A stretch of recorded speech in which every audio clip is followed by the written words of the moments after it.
All right, cheers. Um, I give a drink. yeah. So, hello everyone. Welcome to a very special episode of the Top Tier Tiers podcast with face cams edition. I'm Alfred Yang. With me, on the bottom of the screen, I'm assured is Thomasin, Hello. and up top, hopefully in pride of place, we've got a very special guest today. We have Alex Hodges, collector extraordinaire, and possibly the single most influential person for the Weiss Schwarz scene in his short foray into our community. How are Also, you doing, Weiss Alex? Schwarz global moderator. We're actually all Weiss Schwarz Admins, global man. admins. I Yes. got the promotion to admin, and I'm very proud of that. But I mean, look, I think I'm just kind of spreading the message at the end of the day. I don't know that I would be regarded as influential. I'm as influential as everybody that taught me how to play this game was. I think Hmm, when I think about Weiss Schwarz, I think about 3-6 cancel. 3-6 cancel to me, and this isn't a perfect analogy because he's not in the same content lane as Alien Heart, but to me, if you think about who's the Michael Jordan of Weiss Schwarz, Jack and Coco the Wise Cat are top tier. If I could build a Coco the Wise Cat deck, I would. It would be Max. Those are my favorite people in Wise. But thanks for having shout me, out, guys. shout outs to 36 Cancel. Great content creators. Check them out. Um, I am thinking of the right people, right? So there's Clock Tower, and they create some really high level meta stuff. Meta update Yeah. videos. 3-6 is just Jack and his cat, and Yeah. they've been making really helpful how to get into the space videos for a long time. When I first Hmm, checked the YouTube search for Weiss Schwarz, Jack's videos were like the first thing that popped up. And the hmm. first thing that I saw was like, I can't believe the biggest channel on YouTube regarding this incredible game is, 4,000, 5,000 subs. I was like, no way. Like his Yeah. content was so good. Like it had the vibe of someone that would just be destroying, and it was like I appreciated so much his dedication to the space. Like it was just like, wow. I'm grateful for every single Weiss Schwarz YouTuber. Come for the cat, stay for the content. Jack Thus, also updates uh his how to play video every once in a while too. That is Yep. also like really nice because the game changes or has been hmm, changing a lot in the past like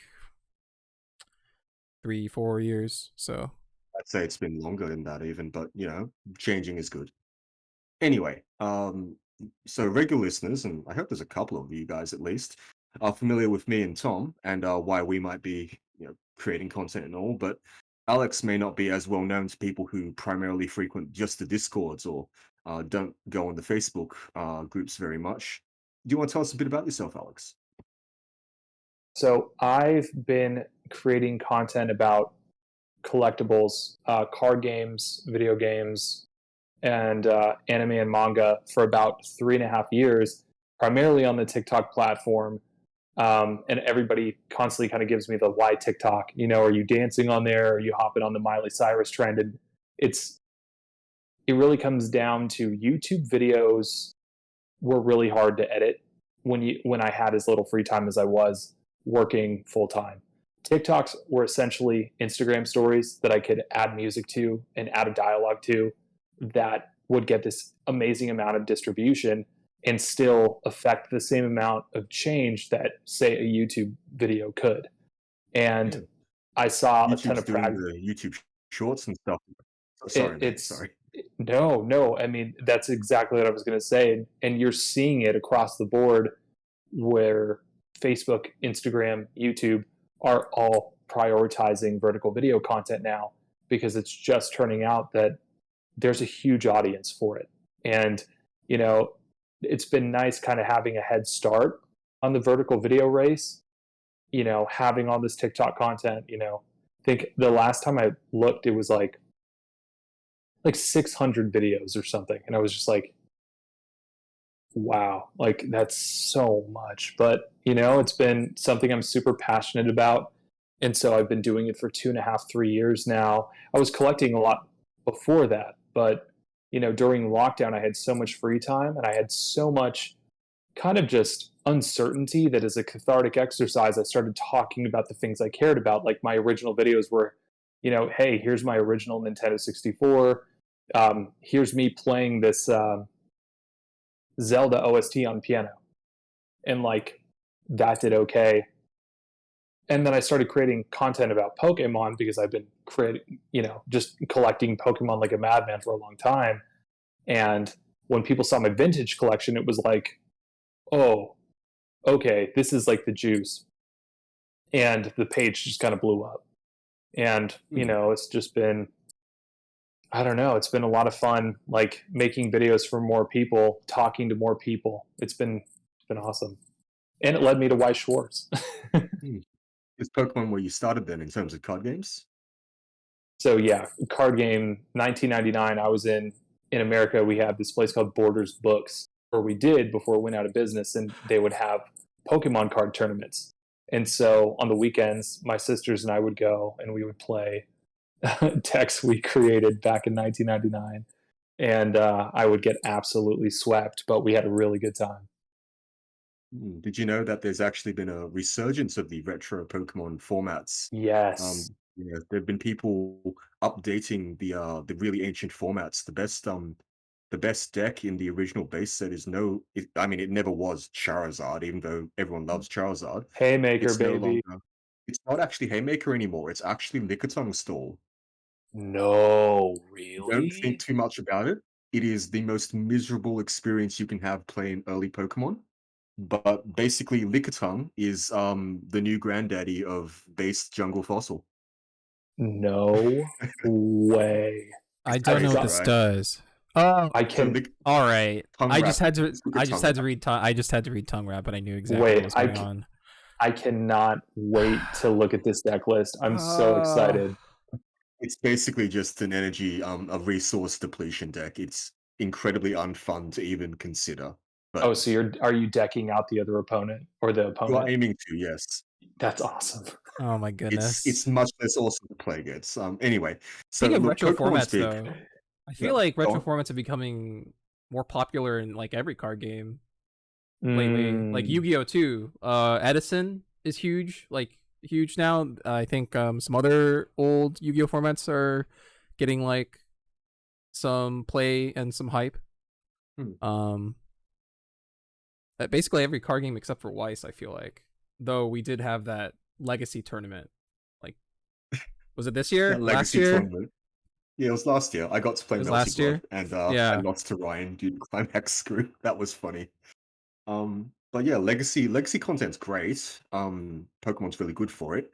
But speaking of past formats, when did you start actually playing, Alex? It was recently, wasn't it? yeah, it was my first deck was with Hillary and June at Frankensons back on like February 2nd. It's funny, Facebook just like updated me. They're like, hey, do you remember this? And I'm like, oh my gosh, no way. It was Months. Kaguya Meta. Uh, Hmm. and it was shortly before or after the ban on K was announced. But my first ever round was that, and I'll never forget June just being like, "You picked a really high learning curve deck. Are you sure you want to do this?" And I'm like, "Yeah, I want to play like the meta deck, you know." And he was like, "Okay," and he was so correct on assessing that as a bad strategy because it took me 2 months of just getting pummeled, not understanding, drop searches, not understanding legitimately anything about that deck, or like, in your mulligan phase, get some standby targets in your waiting room. Like, there's so much happening in that original Kaguya meta deck. So, it hit the ground running moment. And yeah, I remember those first couple months. It's funny to think back on and very cringe. Like the amount of cringe that I feel when I think about my first couple months in Whites is nuts. I Playing the think we game all is one start thing, there. but what about Weiss in general? What was the first thing that twigged you to the game Oh, or the Persona cards, 5 rather? cards. Okay, so Ah, JKTCG was a legendary cornerstone of the Weiss market, globally, but what they were to us locals was the one store that had Weiss Schwarz singles. And I'm someone who frequents the Frankenstein show in Southern California. And one day I was there with my best friends, and they picked up a Mona card from Persona 5. And Persona 5 is like one of my top 5 games of all time for PlayStation. So I saw that card and immediately was like, that's it. It's game over. And I picked up a couple SRs and some double rares, and then I saw Sword Art Online, which, let's be real, it's kind of cringe, but I Sword Art Online is like McDonald's for me, where it's like, I know it's bad, but sometimes the quarter pounder just hits. And so it's like, I saw the Asuna cards, I saw the Kirito cards, saw the Ryujis, and I just kind of spam bought it. And ever You're since you're then, among friends here, man. You don't have to defend yourself. No, I was about to say ever like since, Persona gets another one, man. So many people, I yeah. think, Persona is got a into the great game. starting place. The cards are so aesthetically pleasing. It's great art by And the master himself. Mm. it's got so much love for the game art in that set. I have the complete set behind me in a binder inside that little Naruto closet. And it's just, when I see that much love being paid, one, to the seiyus, and then two, to the illustrators, for me, Weiss Schwartz's biggest anchor as a collectible is the fact that they went, hey, like, voice actors are really important. And even though they didn't draw this card and they didn't produce this card and they had nothing to do with the story and nothing, they really matter because they brought this character to life, and it resonated with millions of people because they threaded the needle between the art and the voice. So when they sat there and went, like, let's get the voice, not the artist signature, let's get the voice actor signature. That for me was just like, I knew then and there, when Asami Seto's voice, or Asami Seto's signature memo print, was on the Ephemeral Existence, I'm like, dude, it's done. It's game over. I have to buy that card. Like, I don't care if it's like $800. I need it. And it was just like, the rest is history. Ended up being a pretty good investment, I think. If you sell it one day, but Exactly. I have a problem selling things. That's fair enough. So Persona, Sword Art Online, Al Buddha. Is there anything else that you really want to see in Weiss? Oh, well, think about all the things that we want to see in Weiss. You know what's funny? I've been joking about Nier Automata and like a Nier All Stars series, Oh, like that would Pixar All be. Stars, but like Nier. And the other day on Twitter, Weiss Schwarz Twitter gave me a little wink, and I was like, "Are you guys? Maybe we might There's an get Nier." anime. They did announce the anime. It's Aniplex, which sucks because we might not get those signed cards. But even if it was stamps, I don't give a rat's ass. I would be master setting Nier. I would have 4 of the master sets. I would have like a max play set of the max play sets. I would wail for that so hard. Yeah, Nier Automata is certainly they're not shy of doing collaborations with other games and stuff. Weiss is the next logical frontier if it stays strong, then certainly a possibility. What about something that you reckon will never come? Just throw it out there. Maybe it'll be prophetic one day. Be as selfish It's as you want to be, by the way. None of this, it, like, for the good of the game, I want this to come. Like, no. you can Okay, so be. is the question, what game are we not getting no matter what, or what set are we not getting no matter what? What is the set that you want to play in Weiss more than anything, Mm, regardless of how likely it is to exist? oh man.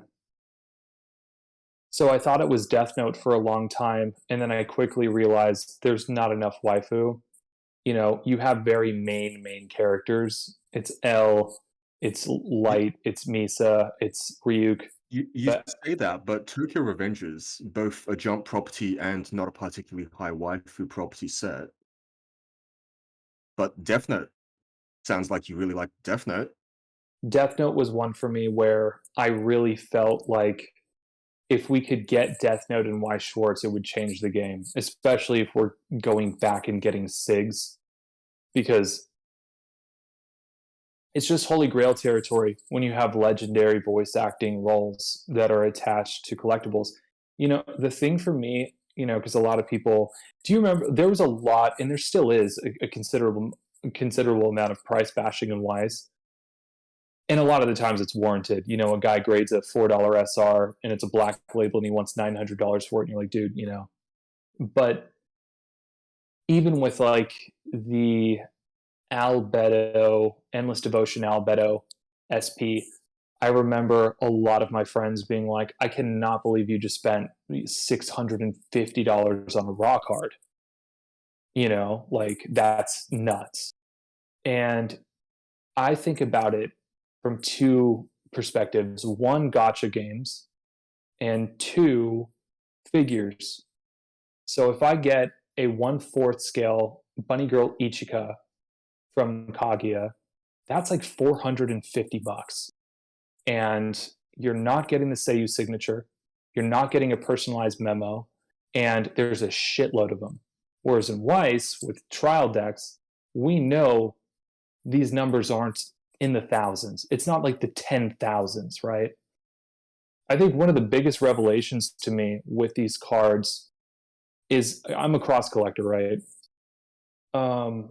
With a card like a first edition Shining Charizard from Neo Destiny, pop 275. There's 3 for sale a week on eBay. A week. It doesn't matter what the week is. You're going to see 3 for sale, and there's only 275 in the world. And people are selling them because they want $4,000. They're like, I want $4,000. So I'm going to trade this card for the cash. It is now known and well understood in the Weiss community that if you have an ephemeral existence, my SP, that the raw price is in the ballpark of $7,000. And that is a raw card. You don't even have to send it to a grading service. And yet last year on eBay, the global group, and maybe there's some private sales that I do not know about, I counted 11 total sales in the entire year. What? Who doesn't want $7,000? So the question becomes, how many are actually there? And intuitively, the answer is probably very few. I think 25 total have been sent to grading services. 25. It's like the population of a PSA 10 1999 base set first edition Charizard is like 270. And there's 25 my total period. It's like, holy crap. Did they just, did they burn this thing? Like, what happened when they were sent back to Bushiroad? They literally did burn quite a number of them. Gosh.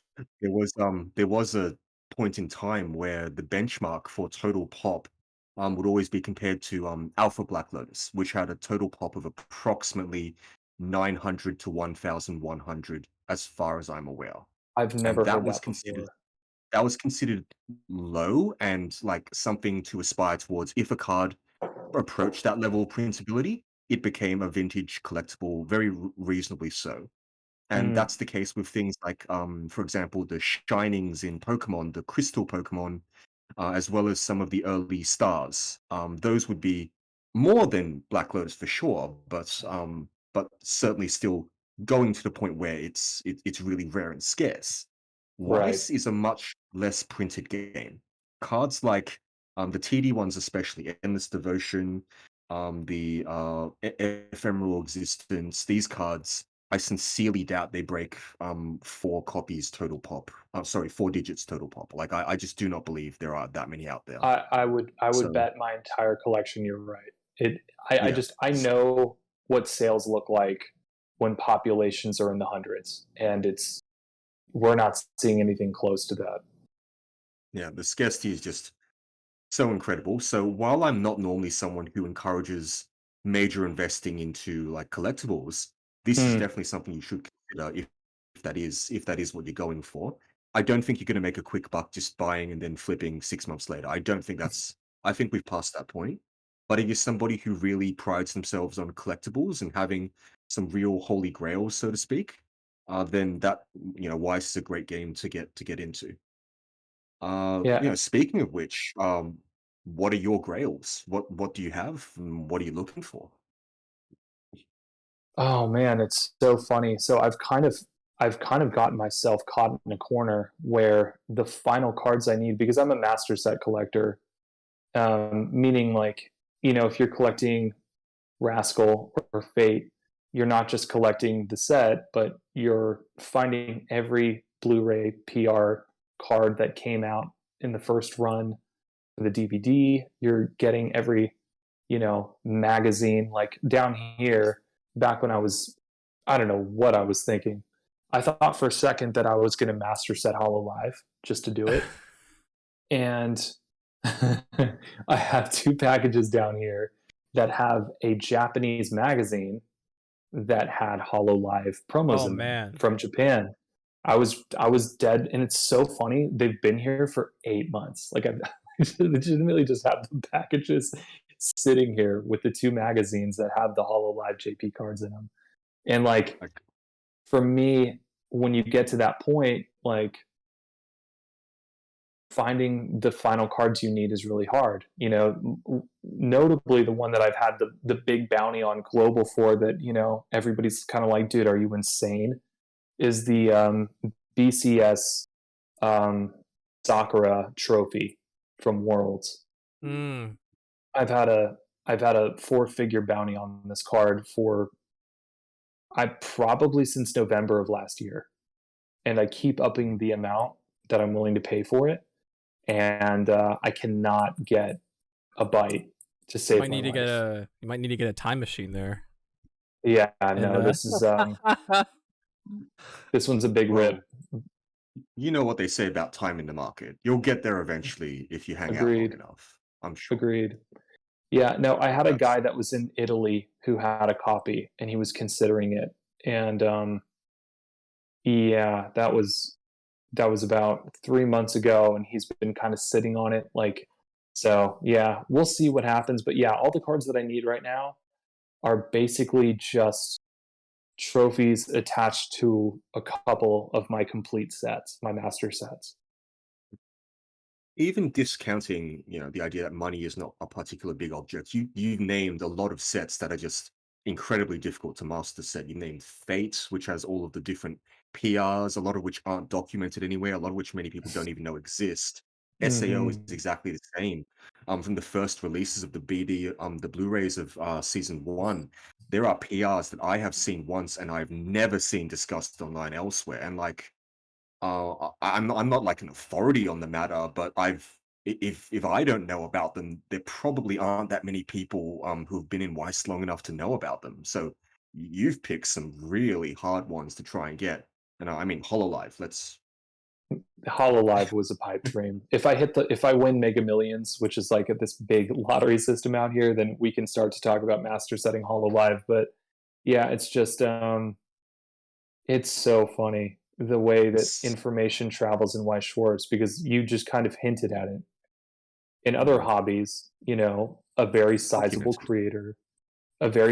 creator comes out and he goes, "Hey, we're opening this base set booster box from 1999. It's $50,000."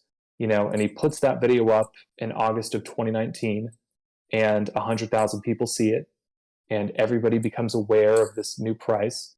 And by 2020, that box is now, being auctioned, and now it's 120. And it's like, whoa, that box just 2.5x. And it's like, yes, because some public consciousness, you know, made this asset more valuable because more people know that it's out there. The the Mm. thing that perplexes me about Weiss Schwarz is cards like Ephemeral Existence.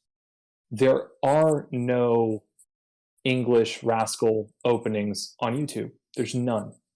There's not one. I think Tim Haraguchi might have one video with 200 views pulling my, and no one's watched it. It's got like 300 views. And you just sit back and you go like, the BGS 10 sold for 18,000 to some 45, 55-year-old guy that collects sports cards. Where did he get the message? Like, Weiss is so interesting in that way. I was laughing because eBay just did a keynote in New York where they're talking about the top growing games. Digimon was number one, which makes a ton of sense to me because the game is amazing. Fortnite was number two, and that makes sense just because little kids play Fortnite a lot, and it's just got that reach that's so ridiculous, and it's like affordable because it's not, some WotC era Pokemon card. And then Weiss Schwarz was number three. And I just sit here and I go, Bushiroad doesn't market in America. We've talked about this in the admin group before, where we've wanted to see LGS and Weiss Schwarz vendors supported more through marketing, on social media with Bushiroad. And I just sit back and I go, Weiss Schwarz with like zero marketing budget besides their experiential budget for like Anime Expo and like BCS and whatnot, are beating so many games that are spending hundreds of thousands of dollars on marketing, collaborations Imagine with if they grading started spending. services. Just imagine if Bushiroad started actually spending, started doing VTuber collaborations, put out ads on TV. Just imagine. It's give and don't get me wrong, because the Bushiroad marketing team that I've dealt with has been so cool and so in, like, obviously TikTok, right? This is an upcoming platform. There's not a whole lot of faith in it sometimes from brands that are like, this isn't really tested. We don't really know if TikTok is the lane. We want YouTube. Weiss came to me and was like, hi, come work with us, please. Like, this is really cool what you're up to. And kudos to them for doing that. You know what I mean? Like, that was really forward thinking of them. And I'm not saying that because I'm me. I mean, it is smart to go to alternative platforms that are shining a light on you and empowering those creators to make better content. You know what I mean?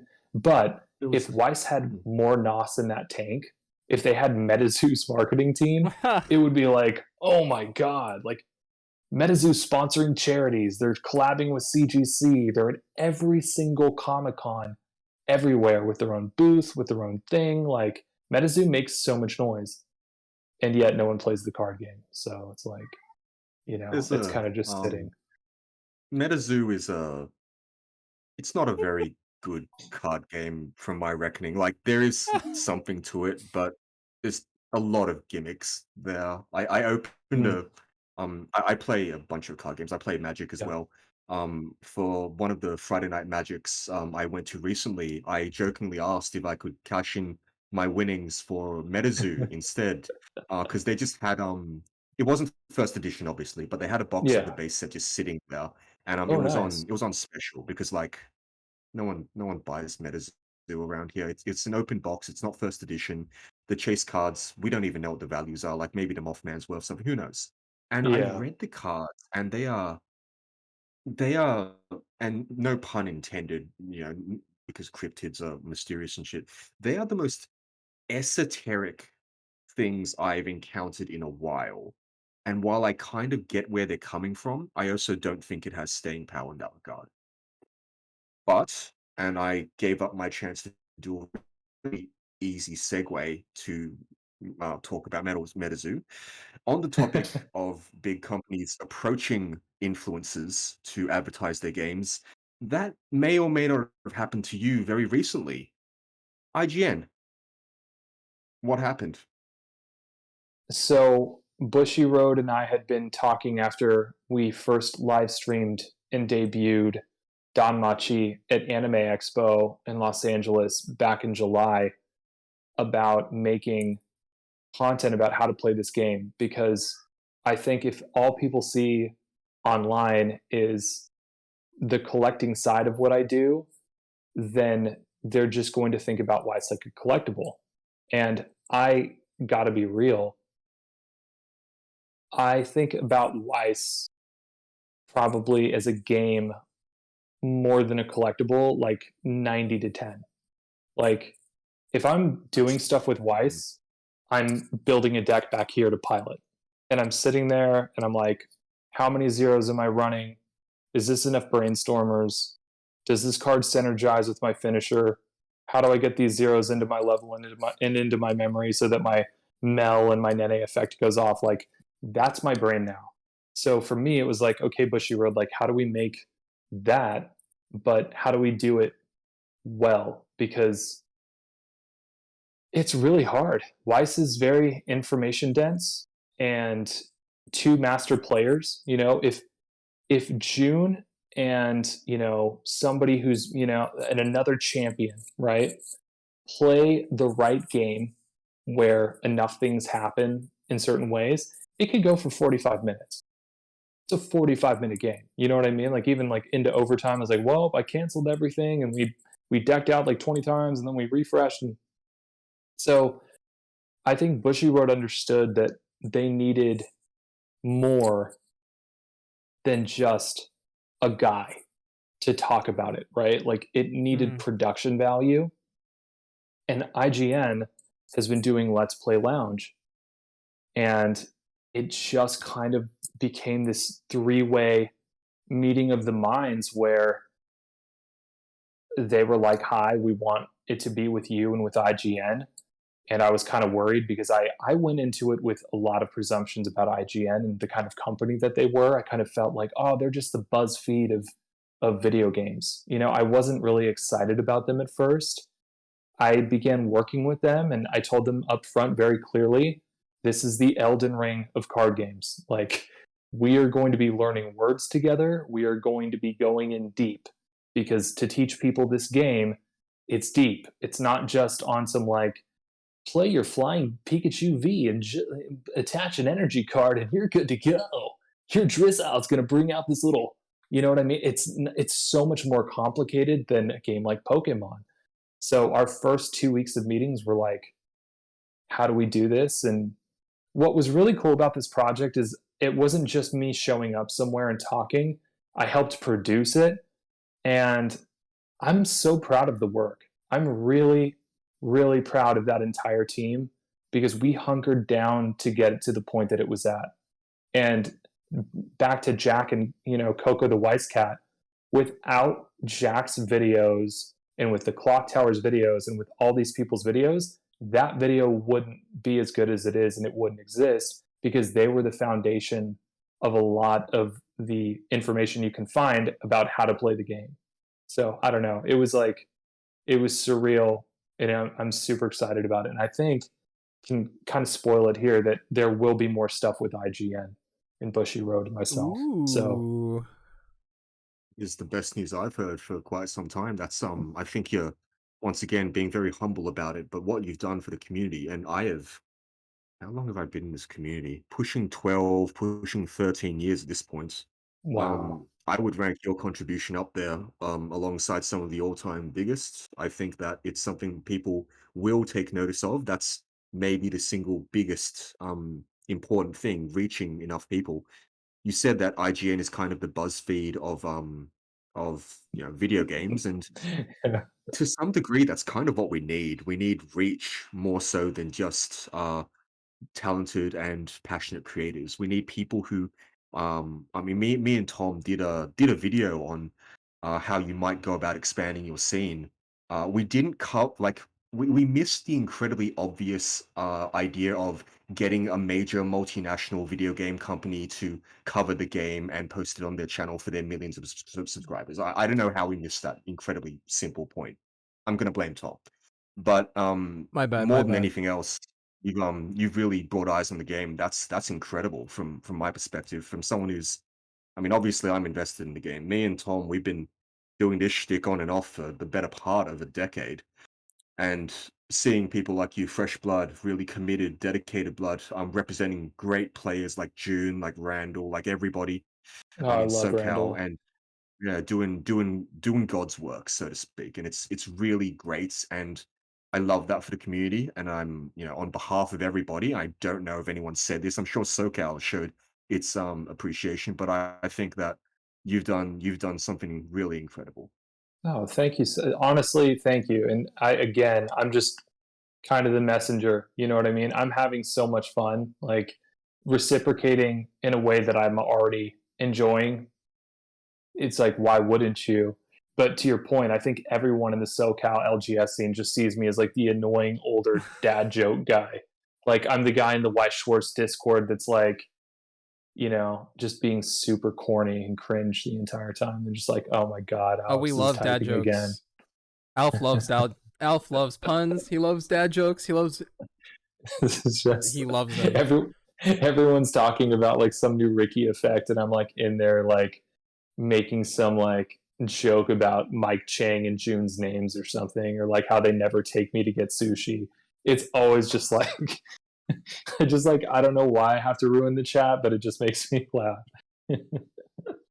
Now, ruin is a very subjective thing. I think that just by being a positive influence, even if people get annoyed, I think it's important that presence is something that we emphasize, and I think that you're doing real good on that.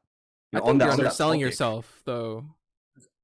Really, Mm, because uh, the past like 2 years since collecting has become high profile for Weiss, I feel like there's been a Mm, bit of a rift between players and collectors, and I think it's super great to have someone like you, who is a huge collector, right? Try their that's hands a like at really trying to play the game right and really understand where players are coming from. You're basically a player yourself at this point. Like I don't think oh, anybody I'm would. gonna get a trophy. It's a matter of time. Oh I yeah, will get a dude. trophy. 100%. I It's a matter of time. yeah. mm. Um But because we've got these two camps, and you kind of got a foot in both camps now. Yeah. Do you have an opinion on this divide between players and collectors? Like I know you say that when it comes to Weiss, collecting is 10%, playing is 90% at this point. Yeah. Uh, I think that the average Weiss player even has to acknowledge that collecting is the bigger part for the majority of people who have come into the scene in the last 2 years. I think it's very hard to refute that. What's your stance on the divide, these two groups? You have so for me, I always go back to Pokemon and Yu-Gi-Oh as our kind of our analogy for Weiss Schwarz, right? Why do I think that Weiss Schwarz will make it in a way that MetaZoo won't? When I turn on Netflix every day, I see Weiss Schwarz because in the anime section, I see Rascal, I see Sword Art, I see Kill la Kill, and I see a bunch of IPs that are legitimately Weiss Schwarz properties now. They have those licenses. And what did Yu-Gi-Oh have? Video games and TV shows. What did Pokemon have? Video games, TV shows, toys. So if you think about this like a spaceship that's got 4 rockets propelling it, right? If the cards aren't selling because the meta is static, the collector comes in and goes, ooh, pretty sign card, pretty sign card. And he opens a bunch of cases and he keeps the LGS going. The players, then get the playset for cheaper because the collector just opened a bunch of crap. Sure, we deal with some really annoying collectors in the group occasionally that are just farming. And you know what? Back to my original point, because I'm getting off on a tangent. MetaZoo doesn't have a show. MetaZoo doesn't have toys. And cryptids are as nostalgic as, let's see, I'm trying to Are think of an cryptids analogy. nostalgic? Because, Uh, like, I think a lot of the crypt. Sorry to interrupt you like no, this. I think no, no, no, a hit bit of the me. cryptid boom, like, let's say, for example, Stranger Things. That's a Yes, fairly popular Netflix show, right? And that's yes. you could consider that being like a cryptid focused show. Cryptids being UMAs and stuff. Do you I think that's enough? No, I think that this is my distinction with cryptids and nostalgia. I think that in the word nostalgia, there's an emotional tie that people miss. People don't distinguish recognizability from emotional connection. If I hear the music from Green Hill Zone on Sonic the Hedgehog, I am instantly smiling. I'm You've got it in instantly mind. brought back Ratatouille, right? to 1990. Oh, it is Ratatouille, 100%. It's the Ratatouille effect. By the way, shout out to Ratatouille set and Weiss Schwarz. Well, Wait, that would be sick. No, Oh, there's a man. Ratatouille card. It's literally coming. It's in Pixar. It's dude. coming, Wait. bro. Okay, There's a but Ratatouille Ratatouille is counter. Pixar. I saw the counter. Anyway, you hear Sonic music, you see Sonic Blue, you see Sonic's red shoe with the one white stripe, you see Knuckles, you see his knuckles, and that is nostalgia. It's powerful, it's overwhelming. It causes you to do things that are irrational. When I see Bigfoot, I feel nothing.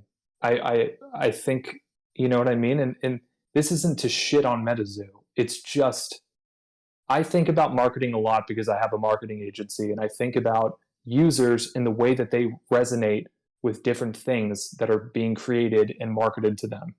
So when I think about marketing and the end user, cryptids are recognizable. Yes, I know what Mothman is.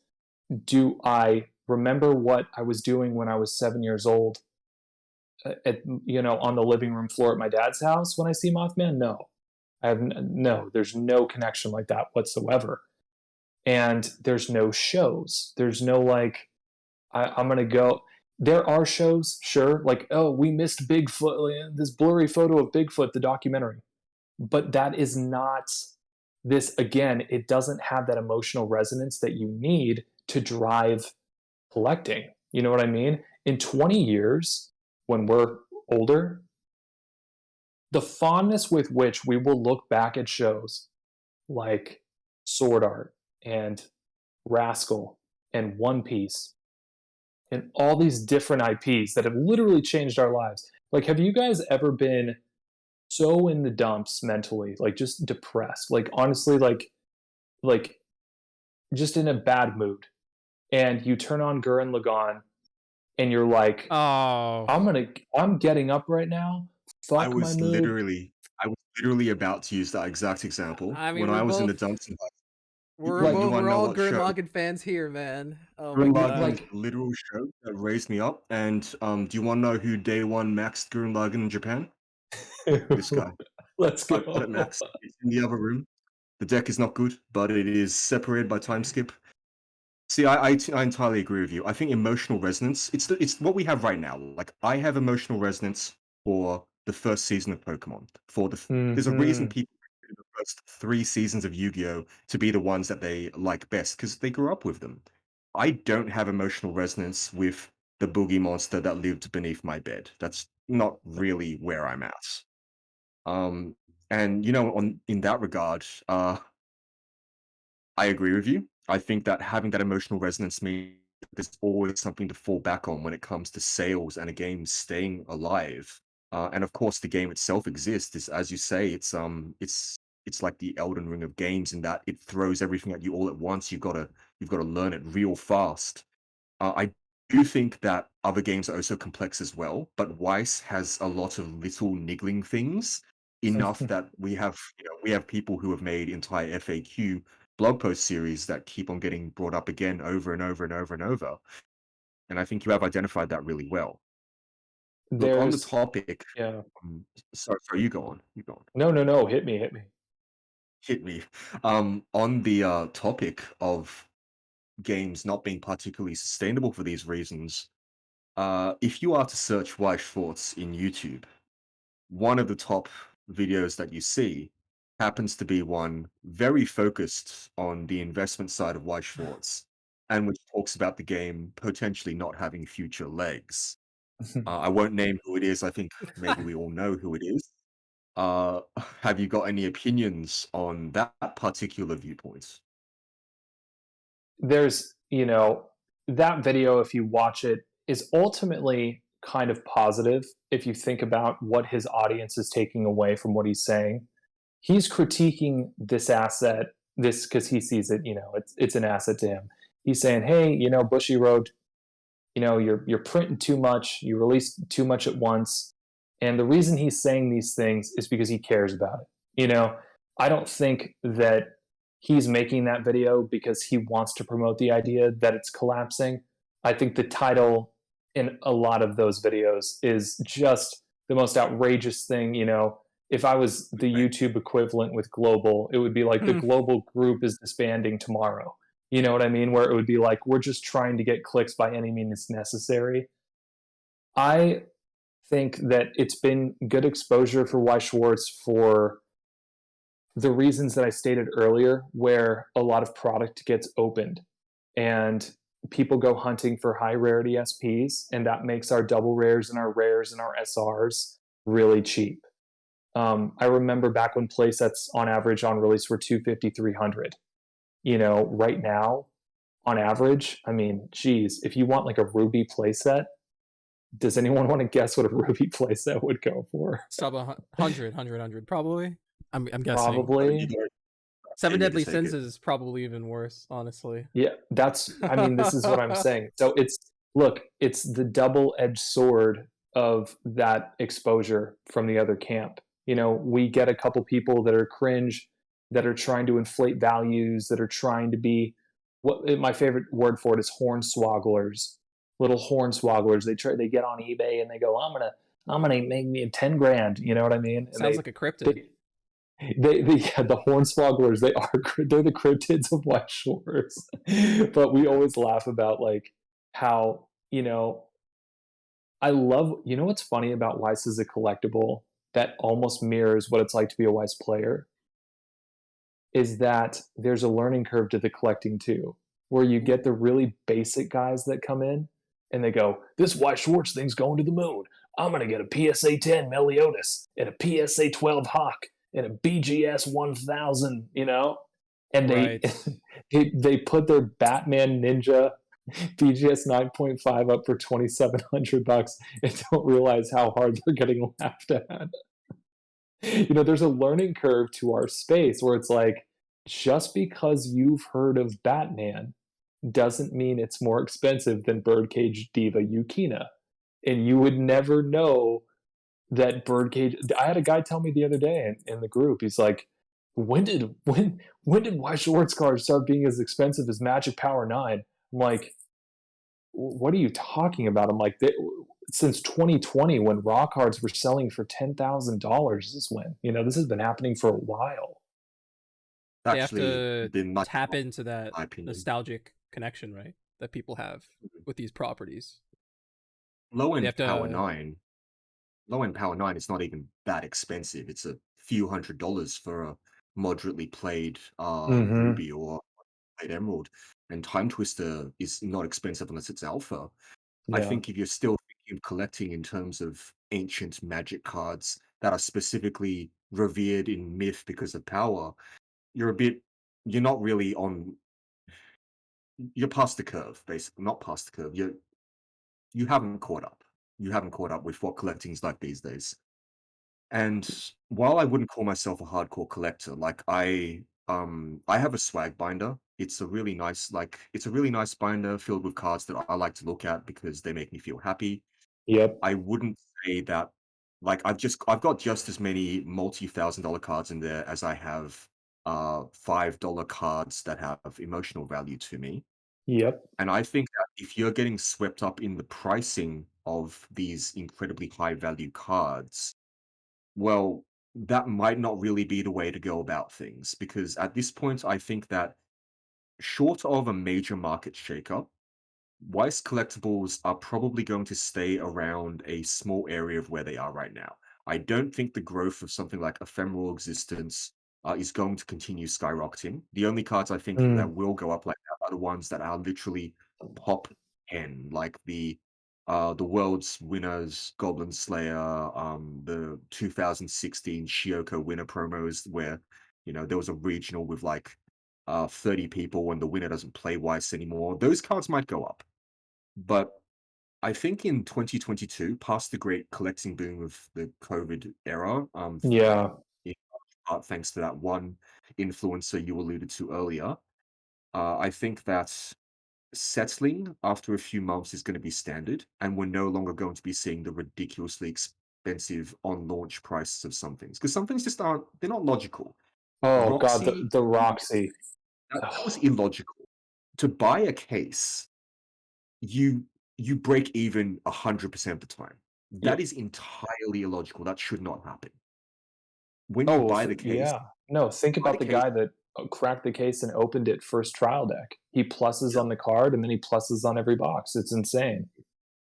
But the price of the box or the case or whatever started off at like, what was it, 1200, 1300 maybe? And that was already inflated from resale value because everyone knew that the Roxy was going to be a chase card.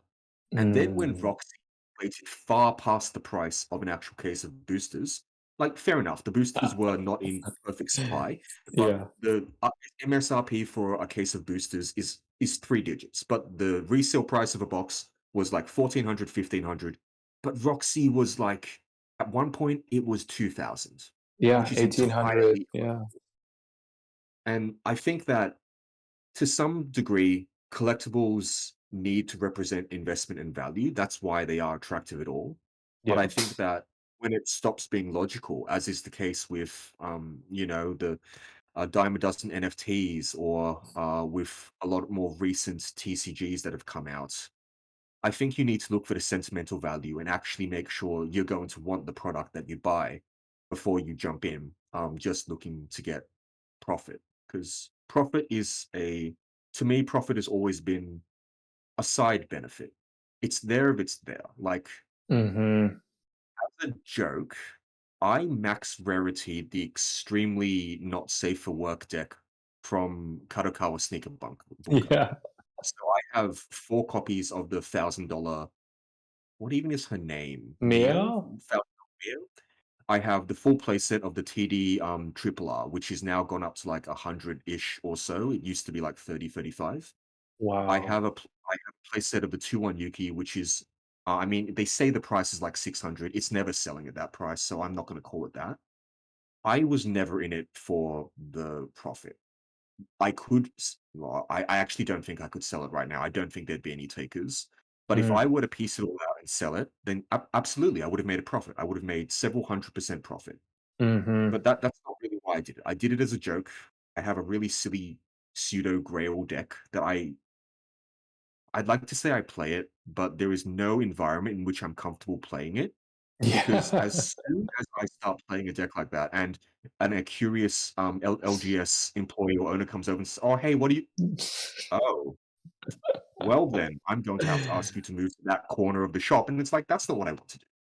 Yeah. But, I've moved away from the point. The point is that I think that you need to have some sort of actual value from the cards that isn't just derived from the money, or else you're better off investing in something else, like bonds or ETFs or something, you know? It's like a dog whistle, isn't it? Where you can hear it. Like with me and Weiss Schwarz sets, I can hear it from a mile away because I'm an anime fan.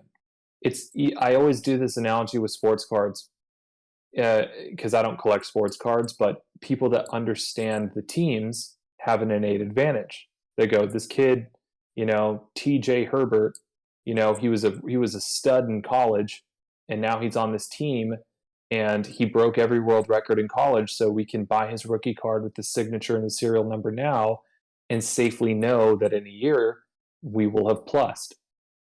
I see it the same way with Weiss Schwarz. It's like if I have an emotional connection to a show like Rascal, then chances are pretty high that other people have the same emotional connection to the show. You know what I mean? Like ReZero, are people going to like Rem cards?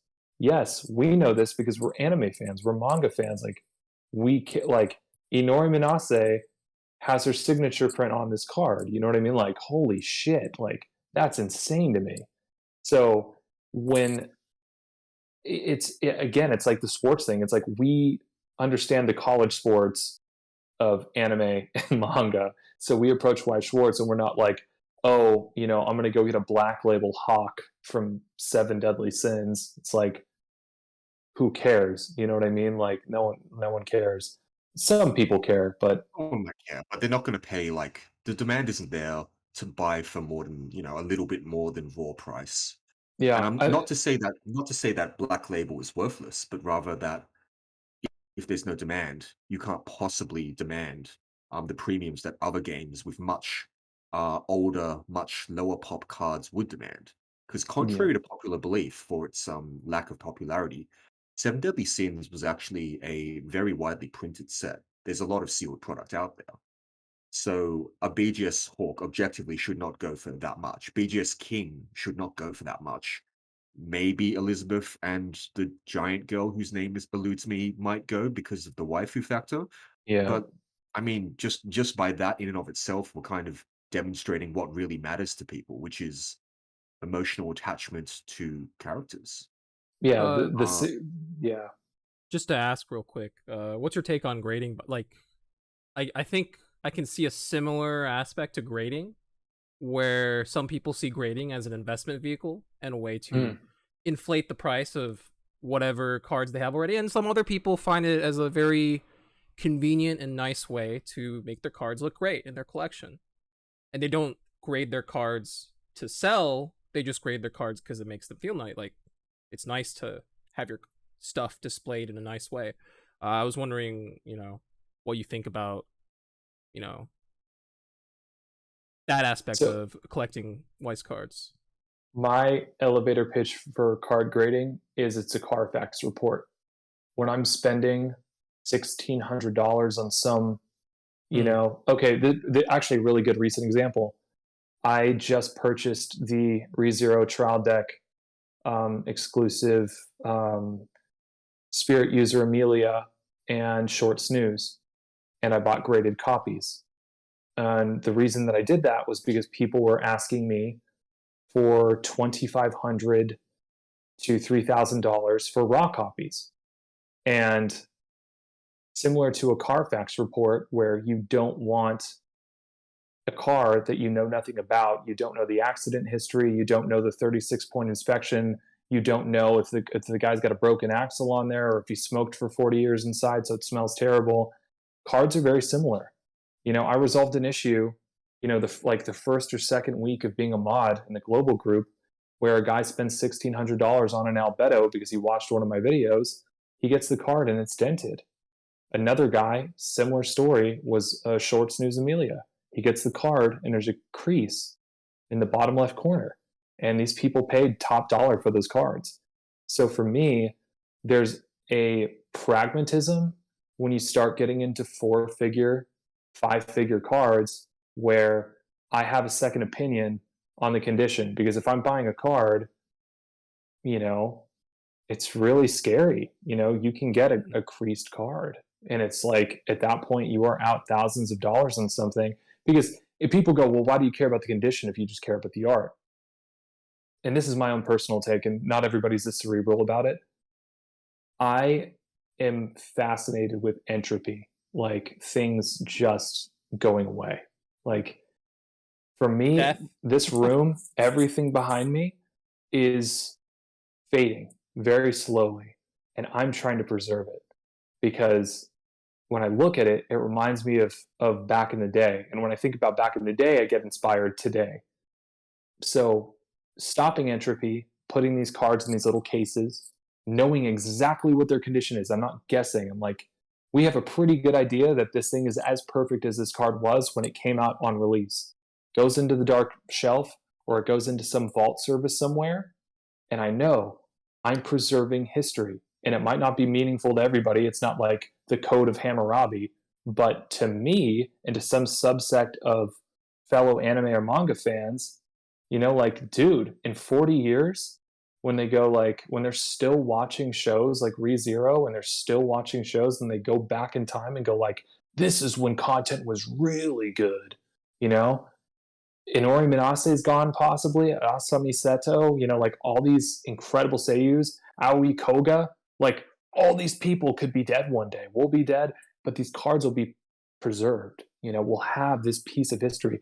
A lot of players, this is my one thing with players that they don't think about is 5 years from now, 10 years from now, 20 years from now. A lot of the time they're just like, that card's 6 weeks old and that's not worth a dime. And it's like, you can feel that way if you want to, but if you don't understand what Gurren Lagann did for so many people like me when I was feeling down and I heard communists making speeches and shit, that impacted me. And when I see those cards, it makes me feel better. You know what I mean? Like, I don't know. I'm probably going off on a tangent now. No, I No, think it's that's great. really it's really something that a lot of people don't take into account. Preservation, which is something that we're losing in regards to collectibles and in regards to things that are meaningful, like video games or movies or art. And I am not fully of the opinion that all Weiss cards are art. I have Mm. seen movie cards. I cannot, in good faith, call them particularly like screen caps, not art. Maybe there was something. Anyway, off topic. I think that when it comes to things that are particularly rare, particularly valuable, and which have cultural significance, that preservation is really important. And that's kind of my stance on grading these days. I Mm. think that if you're going to grade, for example, a War Machine SR from Marvel, more power to you. You now have a graded copy that has been preserved well, Mm-hmm. regardless of the number that's been assigned to it. It is a nice card that is always going to show that this card existed. It is protected in Perspex. It's great. But if you turn around and demand, as Tom was saying earlier, $5,000 for this card, which is maybe not even $10 rare, that's where I start to roll my eyes. And I think, objectively speaking, everyone rolls their eyes at that point. Okay, Uh, I'm really happy we're talking about this, and I'm just going to insert this really quick because this has been something that I've internalized for like 3 years in the Weiss group or 2 years in the Weiss group that I want to just get out. We have to be better about separating the categories, right? Because we say players and collectors, but really there's three categories. There's players, there's collectors. I'm a collector. I collect a shitload of stuff. This stuff's not going anywhere. And then there's flippers. The flippers scalp. The flippers do all this, flippy hornswoggle stuff, which, people go like, oh, you're a collector, so you do the hornswoggle stuff. And I'm like, no, I don't. I collect. I buy and I hold. You guys want to hear something like absolutely like mind melting right now? it's why we're here. I get a cold DM a week and a half ago. Black Label, endless, no, obsessive love Albedo, the set Wave 1 Overlord Albedo.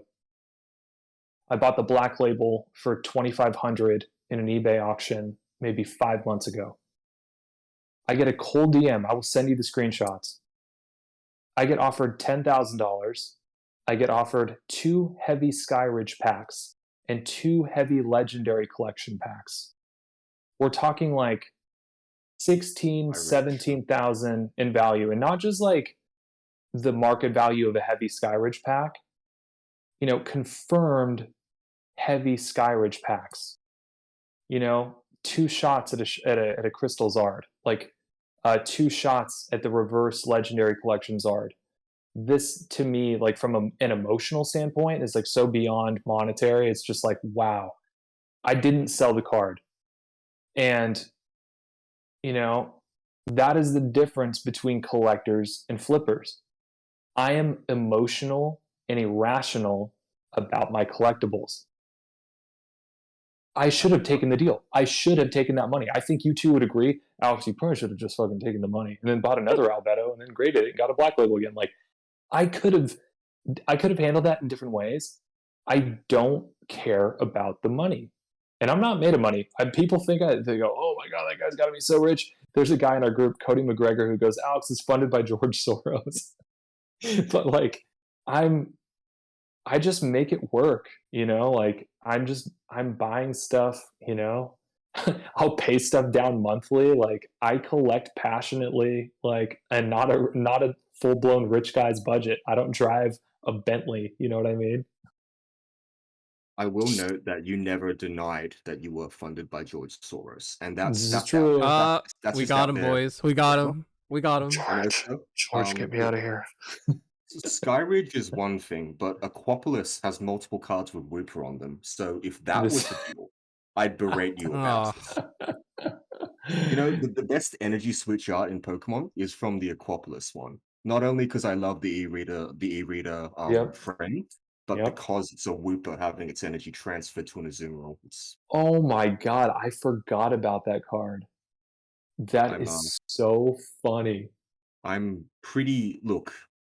I don't collect that much, but I do Hmm. have every Wooper card that has ever been printed in most languages I've been able to find. That would be so viral if you posted that on TikTok. I don't want to go on TikTok. Do you want me to send you a picture of my album? YouTube But Shorts. YouTube Shorts. Do YouTube Shorts. Yeah, maybe top tier one day. tiers YouTube Shorts. Let's go. They recently Yeah. monetized. They like monetized it now, right? They changed the deal or Yeah. something. Um, Yeah, it 50. is I'm it is po- a I believe it's 45%, which is less than long form videos, but it is monetized. yeah, Anyway, I've started cross posting from TikTok to YouTube Shorts. It's just like such a Mm. no-brainer. Oh, it's a good I thought. was gonna ask actually. It's I had a question. So on the topic of I guess the meta of content creation. I mean, do you study a lot of that on like TikTok or even like other platforms like Twitch, YouTube? Like how much of the meta like tactics do you like like employ or study to use in your own stuff It's if you kind do of it at all? it's kind of unfair because I'm I work at an ad agency, Oh, and sure. 90% of what an ad agency does in 2022 is think about social media pipelines Mhm. and everything that's bringing users to a site to convert. So this is something that I talk about 40 to 50 hours a week for work, from the content side to the distribution side, and that has translated a lot to the content that I create. That said, algorithms update every couple months. So I could have had the sauce 4 months ago, and just been killing it, making little React videos to some, Logan Paul video or something. And then it can completely flip, and TikTok's executives can say, you know what, get away from collectible card games. It's too much like gambling. Get away from it. Focus on kids dancing again. And your entire strategy might have to update. Right. So there's a focus. I mean, there's an emphasis on doing things right, because I'm just a big believer in sharing things that make me happy with other people. Like that's been my whole formula. Beyond algorithms, because people get caught up in watch time and like how many comments, how many shares, how many blah, you know what I mean? Some of the most prolific upcoming creators I can think of right now are guys that get 2,000 views but 170 comments on their YouTube video. And you just go, 170 people every time this guy posts are watching that, they're commenting. That is a high engagement rate. You know what I mean? That's impressive. So for me, it's just about connecting to the core, like casting a very specific net around my people versus like trying to cast like Mm. this mega, oh, I want to be the most, I want to be PewDiePie. Like I don't want to be PewDiePie. Like I want to speak to people who like the stuff I like. statistically speaking, most content creators do not succeed. Mm, That's just what it is. So if you're gonna do something, then at least do it so you get something out of it, or you and the people who you already know will want to watch get something meaningful out of it. Like me and Tom, we're not big creators. We literally do it because it's fun, because we live continents away. There's not a lot of opportunity for both of us to kind of talk this sort of thing. And to be frank, other forums to talk about this sort of thing will frequently devolve into Whooper posting. yeah, I mean, Whooper posting is always relevant. That's not something I'm going to say anything about. But when it comes to serious long form content, there is very little about the culture of the game. mm, We get a lot about the meta, about new decks, because not only is right. that really informative to new players, but that is also a really good way to drive engagement. If somebody, Hmm. because of how Weiss is structured, because you will know your deck, but unless you go out of your way or you play at locals religiously, you won't necessarily know what other decks do. Oh, it's Like, the worst. um, Yeah. yeah, it's as opposed to like in Magic, where if you are a focused mono red player and you come up against a control deck that includes red, you at least know what the red removal spells do. Yeah. But in Weiss, Mm. you just don't get that. And as for long form content, talking about the past, talking about engagements, talking about history and some things that newer players might not get, no one really does that. And that's kind of why we do that, because we're not getting views now, nor do we ever intend to get views. We're not monetized. We're not advertising. We Hmm. might advertise this video because I think it's an important one to get the conversation rolling, but we Yeah. don't advertise. Like, we don't talk about it. We'll post in the content space, but we're not going to also go on other socials and talk about it. This is Yeah. mostly for us and for the people who know we exist and who might have voices that we can help express. Uh, and look, I'd like to think that me and Tom are reasonably well spoken. So maybe we're also saying it in a way that resounds with other people. And I think that is important. And it's another vehicle for getting people like yourself on for more engagement. I think that is really important. Long story short is if you're not getting something out of your content, you probably should reconsider making it, because if Mm. you I saw a really really good video recently by a creator that I resonate with a lot, by the name of Super Eye Patch Wolf, I think is his name. He did a video that was half about YouTube influencer courses and how all of them are basically shams, and Uh, then the other half was on how YouTube aggressively pushing its analytics and its rankings on creators was causing serious mental health disturbance. And the message I took away from that, and I don't call myself a content creator, I just sit in a room and talk. Tom does the recording, he does the slideshows, and I would never take credit for this without saying that he has most of the credit. And before Tom, mhm. it was another friend of mine, Will, who probably won't ever hear this, but if you are, hey Will. And because of that, I'm free from all of that. But if you're somebody who doesn't have a full steady job, who is uncertain about their future, and who thinks that influencer as a career might be something in their future, which I believe is actually an extremely common aspiration among children these days, I would always suggest that you make sure you're doing it not just for the money, but also for yourself. And I hope that people would agree with me. I think it is important. Yeah, this Yeah. was a completely cathartic exercise when I started it. I was stressed out about work. Lockdown had just happened. We couldn't be in the office, and so I found myself with all that creative output ready to happen, but so many clients had paused campaigns we were producing, and basically our year froze when California locked down in March of 2020. And to keep myself from getting stressed out about the future, I would just turn the focus on a TikTok that I just created, and similar to what you're saying, I didn't tell anybody about it. It wasn't like, hey, family, I've just joined the TikTok app and I hope you'd support me. Like, I didn't cold DM anyone, I didn't share my videos. I remember being tripped out 6 months into making content and having friends message me about it and being like, hey, we saw you on our FYP. Like, oh my God, like, that's really cool. I didn't know you did that. A major reason I started on that app was because no one that's over 30 like me was on it. So I almost felt like I got like a second, like it was my Hannah Montana moment where I Mm. could go to school during the day and be a normal student, and then I could go home and be this weeb, you know what I mean? And like be totally unapologetic about it. I mean, but point being, it was completely cathartic. It was the most fun I'd ever had. It turned like a very transactional kind of life experience as an adult where it's like, what are your goals as an adult? Own a house, make money, be married in your cis hetero marriage, have kids, have one boy, have one girl, drive a nice car. Like, it's like you have these really corny blueprints for like what a good life is like. And I was pretty ingrained into that. And once I hit pause and I started thinking about the stuff that really spoke to me, no matter how trivial it was, it just made the world like color again. Like it went from being like very black and white and very me being this fake adult to me feeling like I was actually myself. It was really cool. But yeah, you're absolutely right. You also won't make it in the long haul if you're thinking about the result versus enjoying the process, which gets you to the result.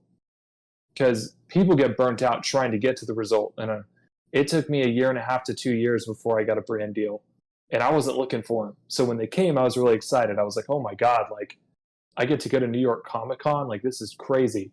But it wasn't like me planning on that happening. It was like it just happened. Oh, that was an extremely solemn and I hope meaningful detour on this largely shitpost related cast. So to go back onto our completely irreverent topics, have you got a favorite card in Weiss? Just a favorite card? Oh shit, man. Wow. Dear God. And for everyone listening, we did share some of these questions with Alex beforehand, so he's had all the time in the world to think about this. That's how hard of a question it is. No, this question in particular was one of those where I didn't even try it in the moment because it's just I think you have to think, okay, so if my room, because I own many of my favorite cards, if this room is on fire and Right, I pick can one. grab one fucking thing. Oh God. Okay, that's a bad analogy because then I'm just gonna go for the most expensive one. Because then my wife won't like hit me over the back of the head. Okay, honestly, this is so weird. My favorite, dude, I'll just grab it. I can just show you guys. Oh. I wonder what my favorite card is. I know I have what to my think, favorite card is, but I it's have to like think it's a about that for a common. sec. Yeah. Man, I feel like it's Yellow Pendant, man. For me, it's Yellow Really? Pendant. Yeah. I mean, Nisekoi is like, yeah, I So think it's the Yellow Pendant for this me. is the Darling in the Franxx complete binder. Oh, wait. Oh, You're not allowed to just say "Darling in the Franxx complete binder." That's not an that's not a answer where card. You can, Lord said. that's not a You've got to card. You show us can't one leave. card. But it's not even the SPs. My favorite, literally, is not even the SPs. Oh man. Oh, there's so many angles. There's so many ways this could go.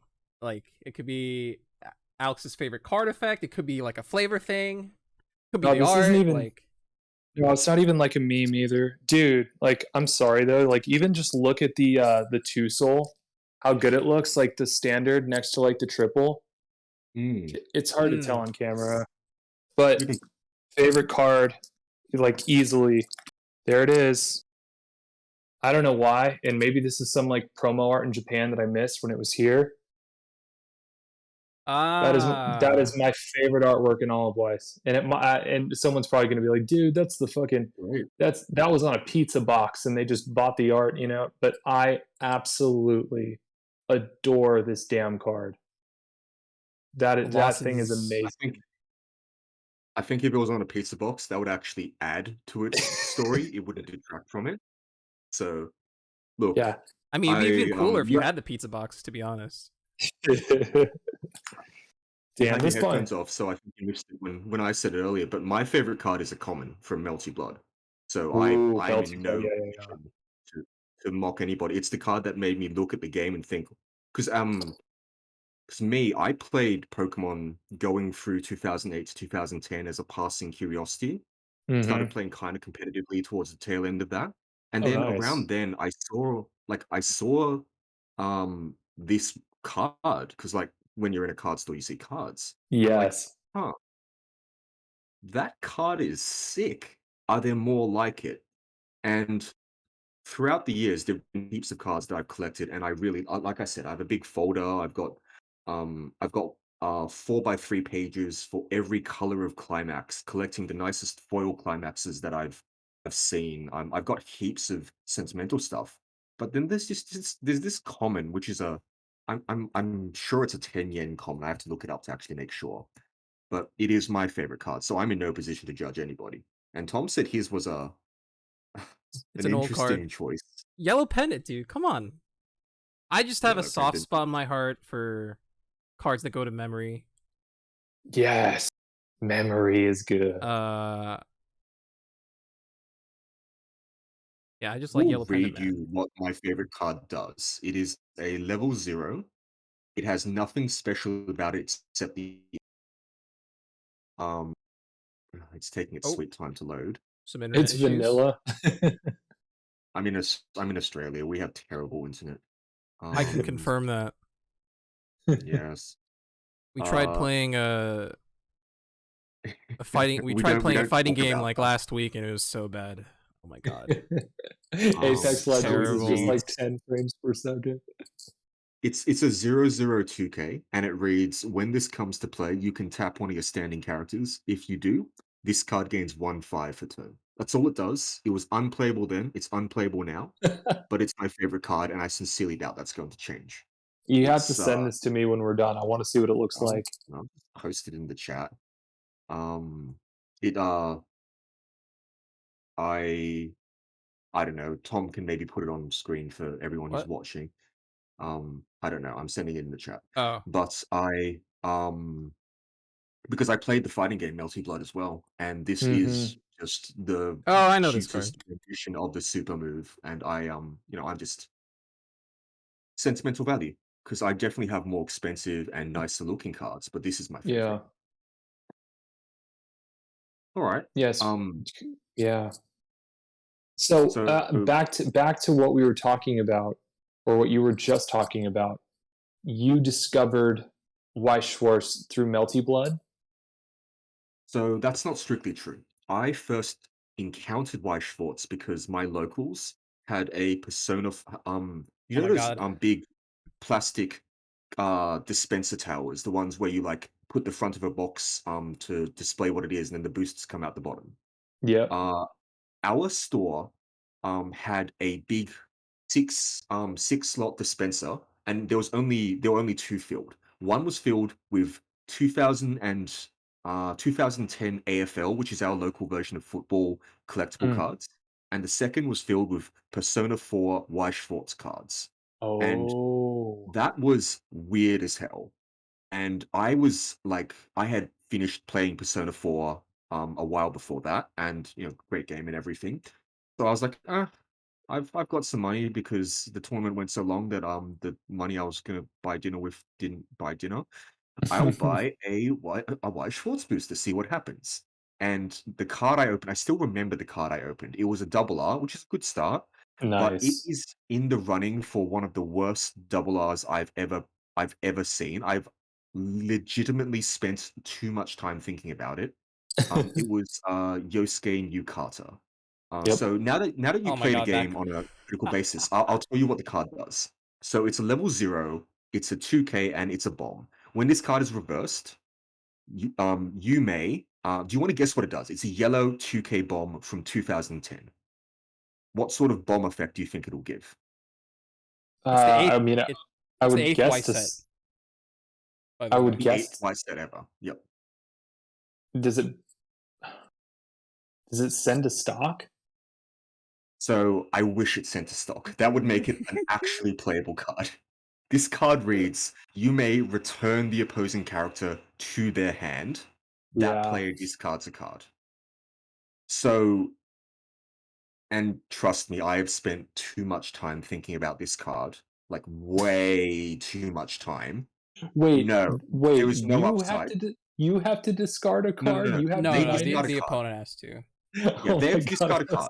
But there is no actual benefit to this. If the level 0 you bounce back has no use, they just discard that, and it's Mm, as if you had normal bomb, which is the best case. yeah. If you bounce it back to their hand, and they had, for example, 2 climaxes stuck in hand, this is a different era of Weiss where discarding was very difficult. So if they just had a climax they want to get rid of, they just discard Yep. that, Easy. and then the level 0 comes right back down the next turn, and they can play it. Yeah. You get There is to. there's no synergy whatsoever. There was a deck that ran off the Yukata trait, but there were plenty of level 0 Yukata trait cards that were better. And to be frank, level 0 vanillas are probably better than this card. Anyway, that's my complaint story about Persona 4. I That was mean, technically the first time I encountered that. I So wish that people were running that card because on days like today, where my standby targets are in hand on round one, Ah. whoops. Thank you, buddy.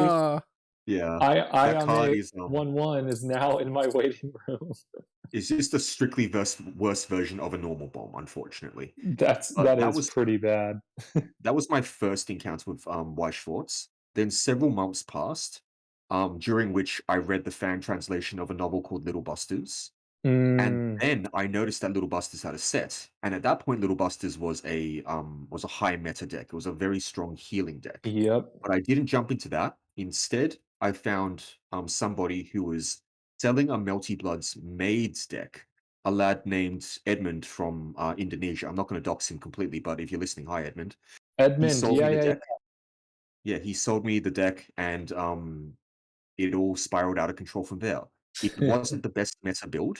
It wasn't an incredibly overpowered deck or anything, but it was somewhere to get started. And after a few months after that, I bought a Little Busters XC pack. I still have the triple R I pulled.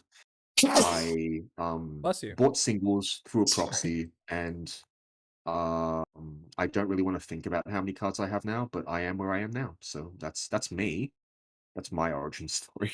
My How super villain smart origin. how smart are these guys that they grabbed Persona that early? Like Persona I'm 3 is not the sure. second set ever printed. I'm So convinced that there's some type of someone at Bushy Road is also a board member at Atlas. It has to be that. There's too much synergy. There's too much long term because it was one of the originals. Like if you really go back, like Persona and Weiss go back deep, deep. So for me, I'm convinced that there's some type of relationship at the corporate level between Atlas and Bushy Road. You know, Persona 3 was SO1, the literal first Schwarz set. That's what I mean. Yeah, Mhm. yeah. it has to be.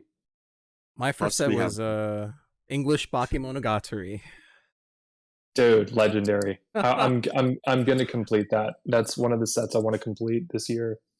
did I tell you about how one of our locals has a full bind a 3x3 binder page of every English Bakemono SP?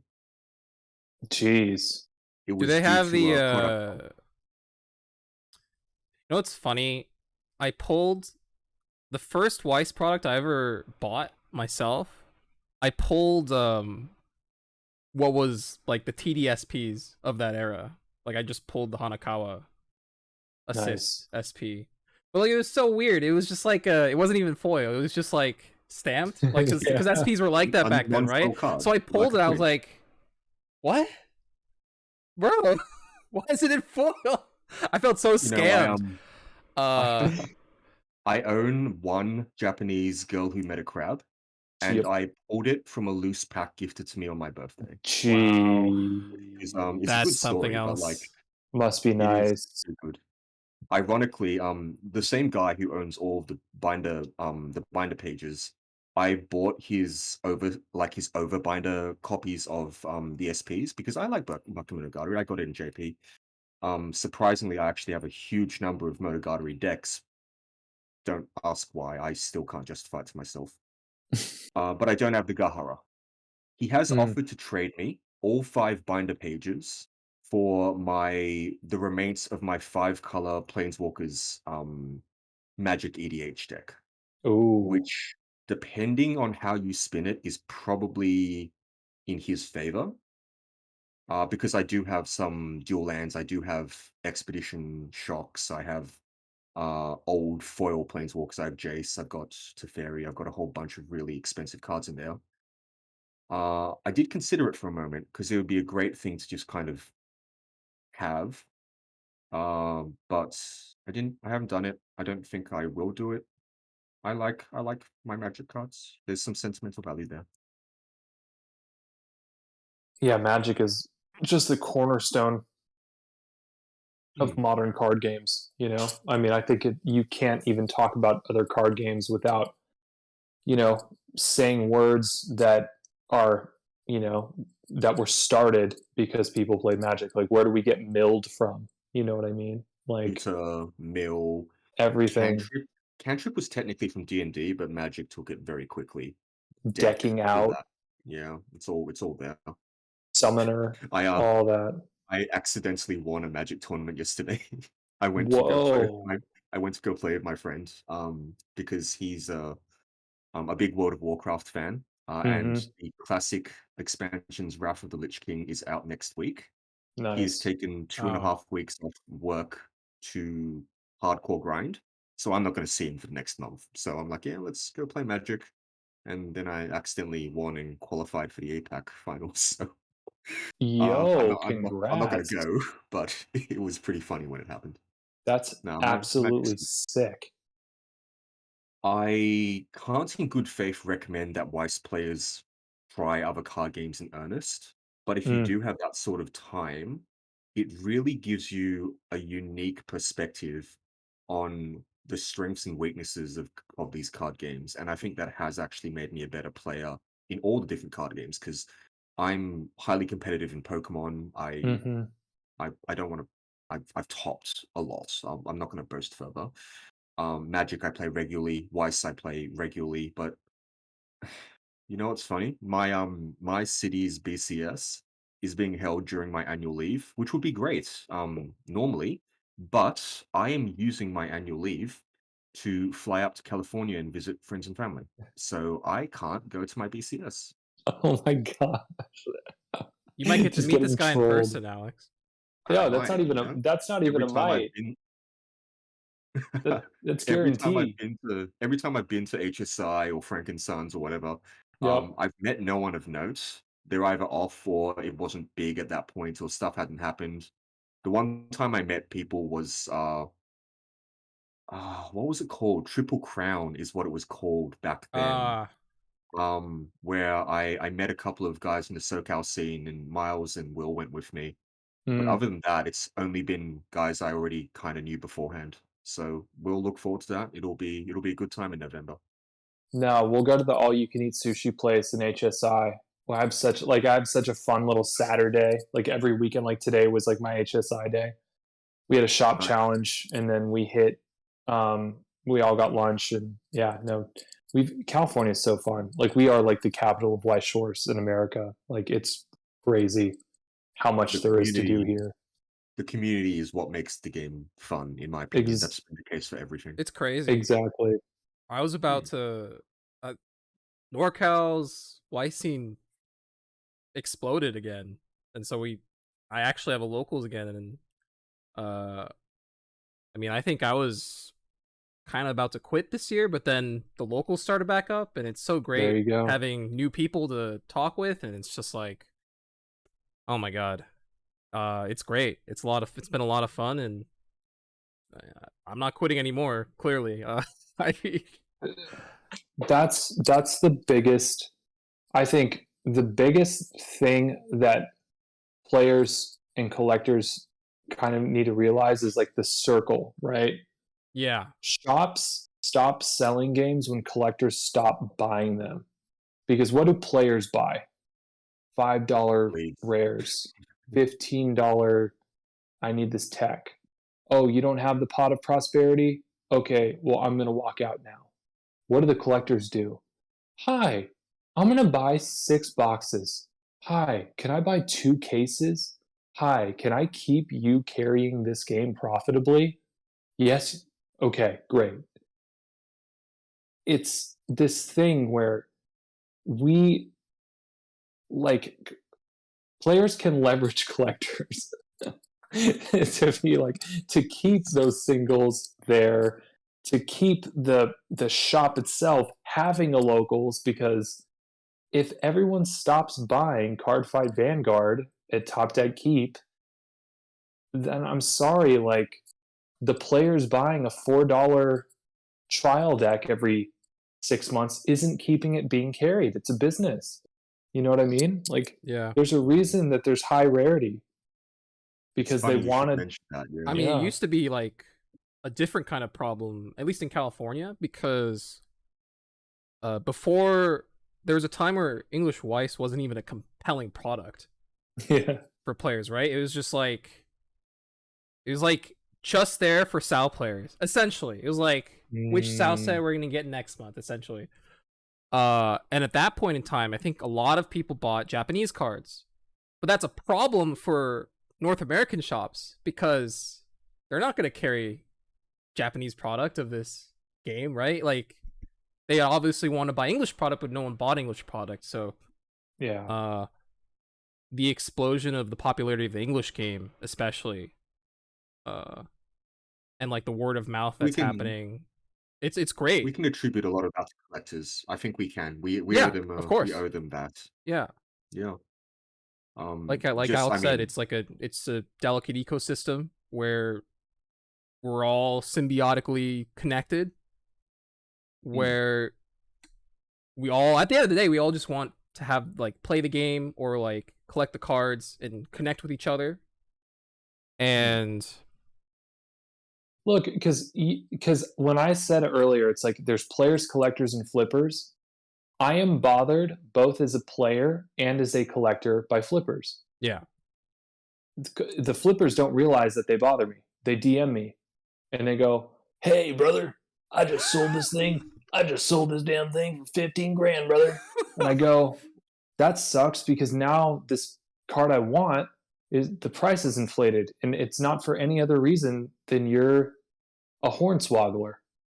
You know what I mean? And I it's like, Yeah. Oh I have god. this image of Hulk Hogan shilling slime SPs now, and that is dude, entirely your fault. picture 28-year-old Hulk Hogan with like the Supreme fanny pack, and that is the guy in my DMs going like, "I got this trophy card that you've been looking for 12 months, and guess what? I bought it at the price point that you wanted it at, and then I flipped it for 3x." And I go, "You just made it 3 times more expensive or 3 times harder for me to get the card." Like, that's again, as a collector, that is annoying to me, and it's like, and I don't know, I don't want to get into the weeds on it, but like, I while I should be like guy number one who's cheering about like the prices of cards, it really, to my core,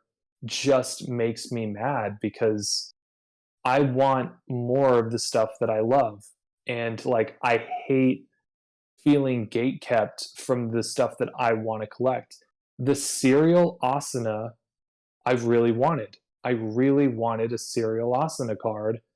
And because I've got the all Asuna binder where it's literally just like framed with Asuna changes clothes, and in the middle is an SP on every page. I wanted the I respect serial it. because then I'd have every English Asuna. And bruh, like, one jerk off spends 6, 7 grand or 10 grand or 12 grand, and now I'm priced out. And I'm just like, dude, that is so annoying. Like, oi, I hate it. Mm. Think we All all right. do. Let's, Being priced if out you of are going to maxing if you decks were also going to start sucks. collecting, if you were going to start collecting in 2022, Mm. uh, what advice would you give people? Oh, it's literally what I tell every single person that DMs me and asks me what to buy. People think I'm their stockbroker in Weiss Schwarz. They just DM me and they go, "Hey, you little nerd, what should I buy that all the little weebs are going to freak out for?" And I'm like, okay, so just buy what you love. That was my entire roadmap. Hey, I love all these Aniplex titles. Hey, I love ReZero. Hey, I love Persona. Again, everything we've been talking about. You know, collect what you buy, because if you like it, then a bunch of other people like it too. Does anybody, go to Anime Expo or Comic Con dressed as Meliodas? No. So it's like a Seven Deadly Sins, the set you want to collect. Maybe if you really love the show, I don't know. But you have to understand like the anime, the manga, Chainsaw Man, right? Do Mm. we know, like, Oh. hold on. Come on, man.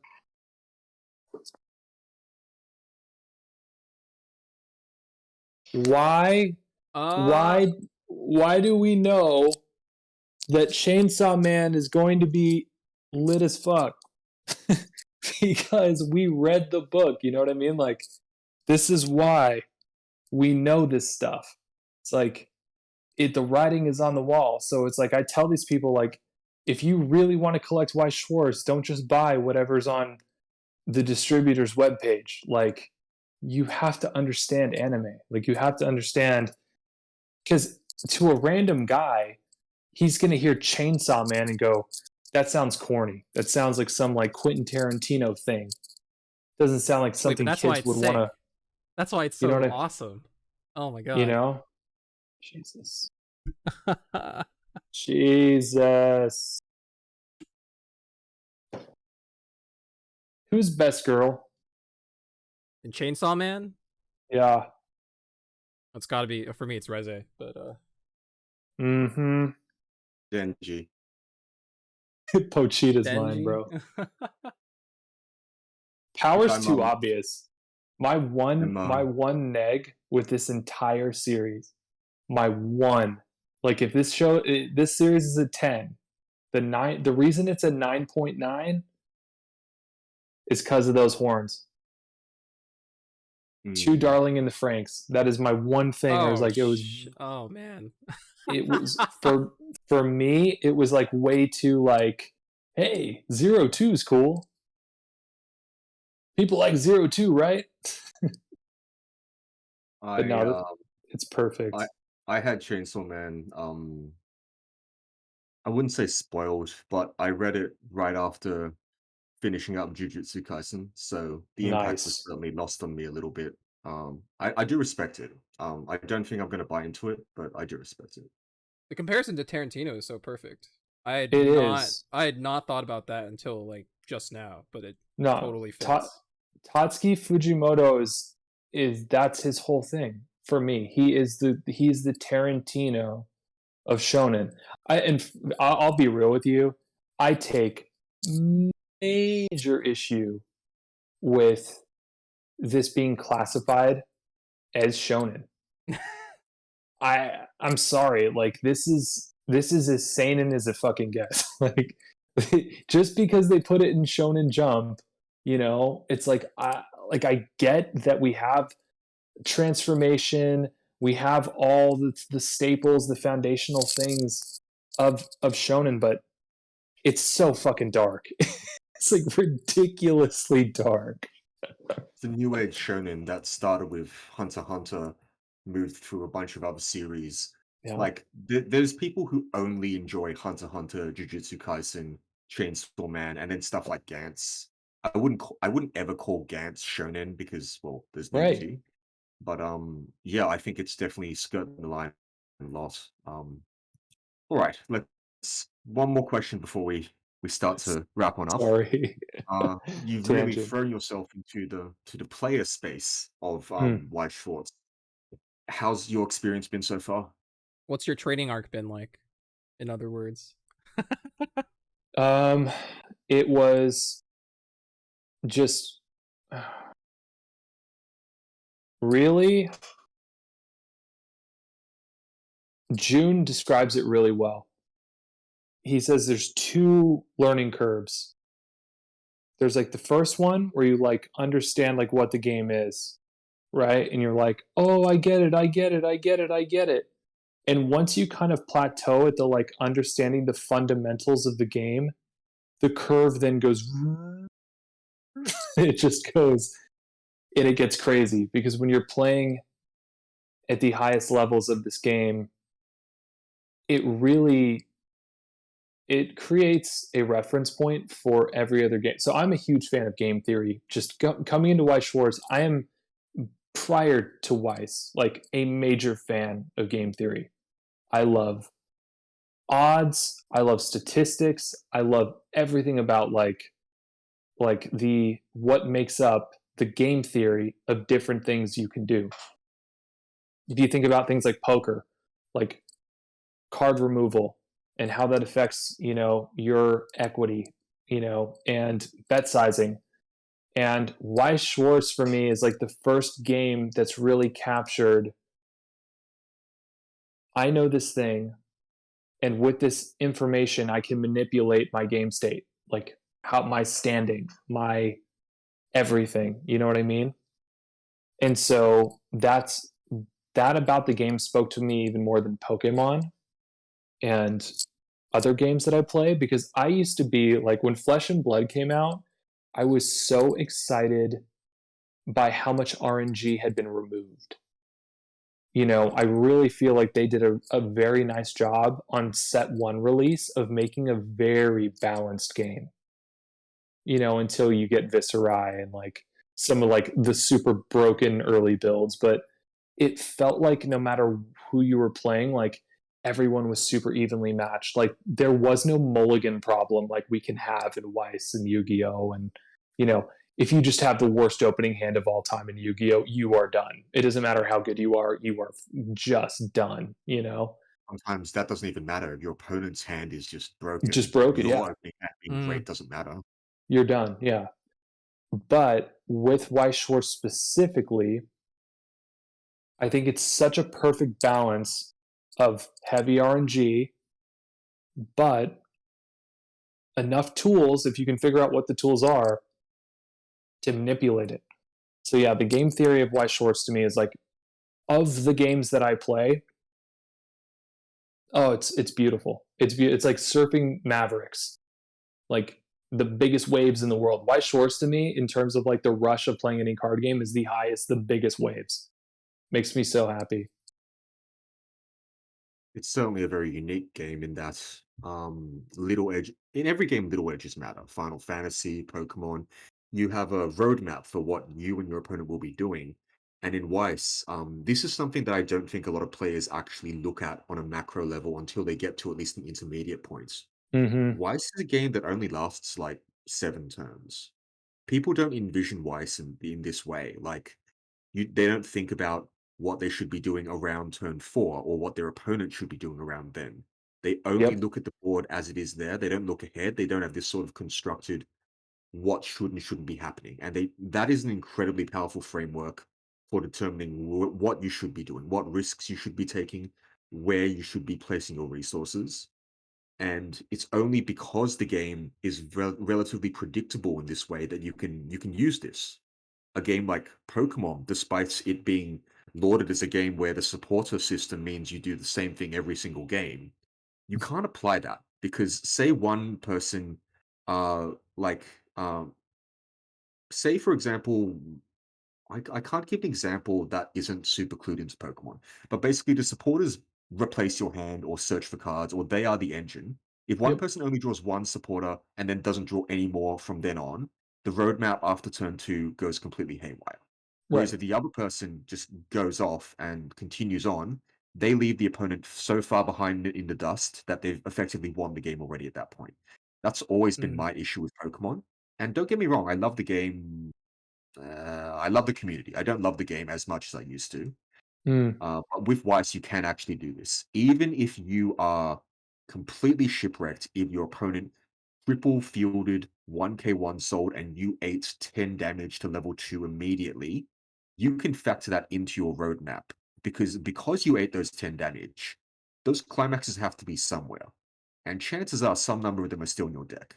You can start planning around those cancels. You can start thinking about how much more luck you need than your opponents. And that's a game theory element that a lot of people just don't consider with Weiss. And I think that once you do start to think of it this way, you don't have to adopt this framework. This is something I found that helps newer and intermediate players, but at a higher level, there's a lot more to think about. But if you are even thinking about it at that level, you're already on the right track. And I think that's a really important thing to have in your brain, to have a plan. Doesn't it feel like you've gained almost a world utility when you've played Weiss long enough and you start getting that later street bandwidth? I swear to God, Weiss expanded my brain. Like from an organizational and an execution standpoint, thinking about later streets, thinking about how many climaxes are in my deck and how I'm going to get to them and how I'm going to get my memory package set up and how I'm going to make sure that my, level assist is not the first card in my stock anymore, but it's in my waiting room so I can get it out. Like, I'm telling you, I became a more surgical thinker, a more overall. I'm not even just talking about in games, I'm talking about in life. Like the way that I think about paying bills, the way that I think about getting my car washed, the way that I think about like my brain compartmentalizes things differently than before I played the game. And I swear it sounds dramatic or weird, but it flexes a part of our RAM, our brain's RAM, how many windows we can have open at once on the computer before it starts slowing down. And it forces you to, in real time, kind of like strengthen your RAM processor, where you're like, I have to resolve this effect, but I also have to remember there's no climaxes in stock, but I also have to remember that I'm out 2 right now. There's so much happening going on. And when you play for 10 hours straight, 4 days in a row, and once your brain's not jelly anymore, I swear this game has helped me process things. And my like kind of tethering it to reality point is they say that if you give kids an abacus, it's got little rocks on it that are colored, and it helps you do math equations with these small numbers that are on these like metal rods. We have one for our son. That kids can visualize math in a way that kids that don't have these can, because you are taught via this visual metaphor how the math is working. So for me, I think Weiss is almost like this, comparatively speaking, like this abacus for multitasking. I don't know. I could be crazy. I think it's definitely something that I think all card games do that to some extent because card games inherently require you to think a lot more about the macro and micro of real life situations than you Yes. otherwise would. Yes. And Weiss in particular has taught me a few really important things. One is that sometimes, no matter what you do, you've just got to live with the consequences. Sometimes you eat 7. That's fine. Pick yourself back up, work with what you've got. And while that sounds very defeatist, I think it's actually incredibly important because no one's life goes perfectly. And because of True. that, you need to have contingency. It's And empowering, that's right? it Yes. is. The Having that belief sort of that, agency. yeah, the belief that you can still do something no matter what Mm. happens. Yeah. It is highly important. It's a very, very strong message I think people do need to take away. And yeah, I think card games are great at conveying that, no matter what the card game is. I always recommend Pokemon for kids because it is very obvious math. And it's very, very there's a lot of stimuli. When you play Professor's Research, you draw 7 cards. That's really fun.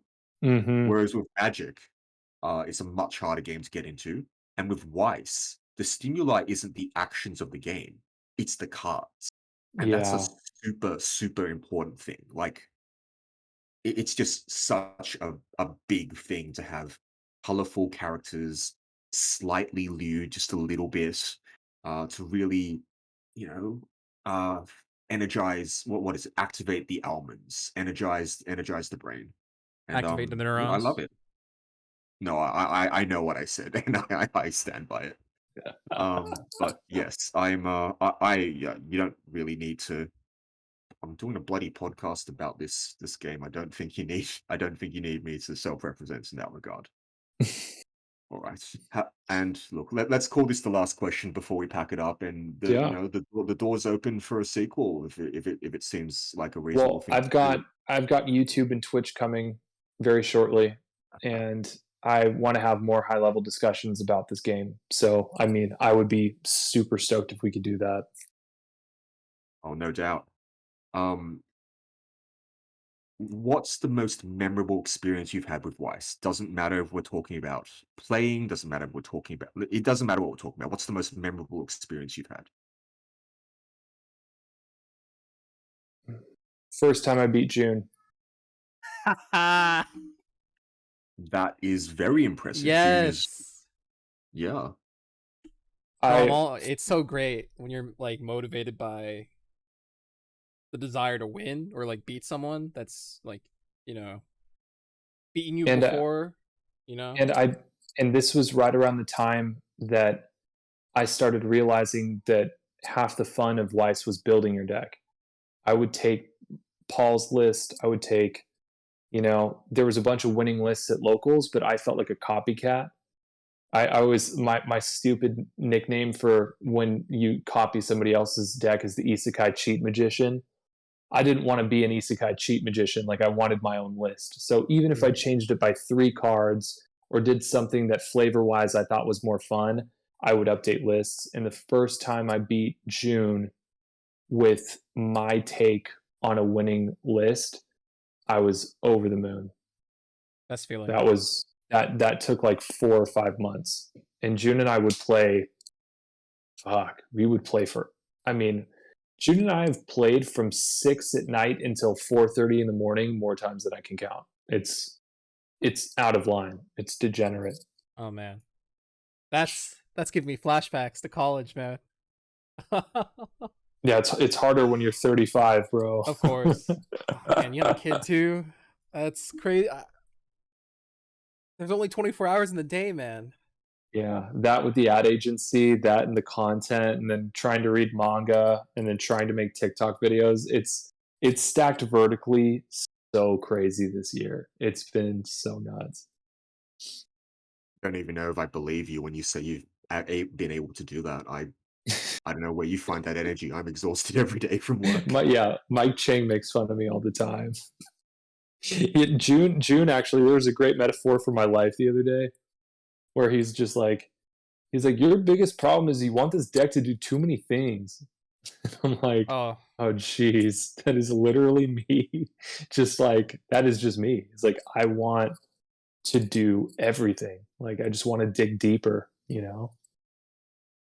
There's nothing irresponsible about that unless you take it a bit too far, I think. But no, totally. Yeah, you have to balance it. I remember Alf telling me that once upon a time about I asked him to evaluate a deck I had built. And I was so proud of it, and then he said, "What the? This deck is so bad." Yeah. And it was, but you know, that sounds like something I would say. Probably because you were doing like a million things with it. I mean, I was, and it was bad, but you know, it feels great when you get there. When you get there, especially if like a idea you have about the game just works out so perfectly, so elegantly. It's so great. I was so frustrated last piece. No, you go on.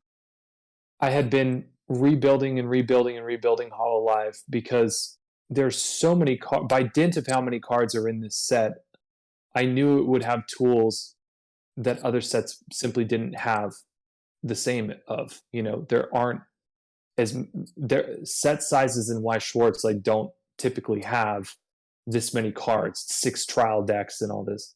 So I was like, I know for fact I can build like a really gross like tier 1 deck, and it's not Marine Kanata, it's not Coronet Marine, it's something else. And I deeply suspected that Nene was being underexploited because the effect reminded me of a Salt Lily a bit. And I was like, or no, it didn't remind me of a Salt Lily. It made me realize I could deal with a Salt Lily if I could get the burn 3 to go through before the swing. So I was like trying Nene over and over again, and everyone in the California scene was like, Nene sucks. Even June was like, Nene sucks, so fuck Nene. And somebody at BRO updated my list by like 6 cards, literally 6 cards, and they won. And I was like, I knew it. I knew something was here. You know what I mean? Like, it was like the biggest. I felt so good. I haven't copied that guy's list yet because I still have that stubbornness, but I was so excited to see that. Always a great feeling when you're justified and you're right. Like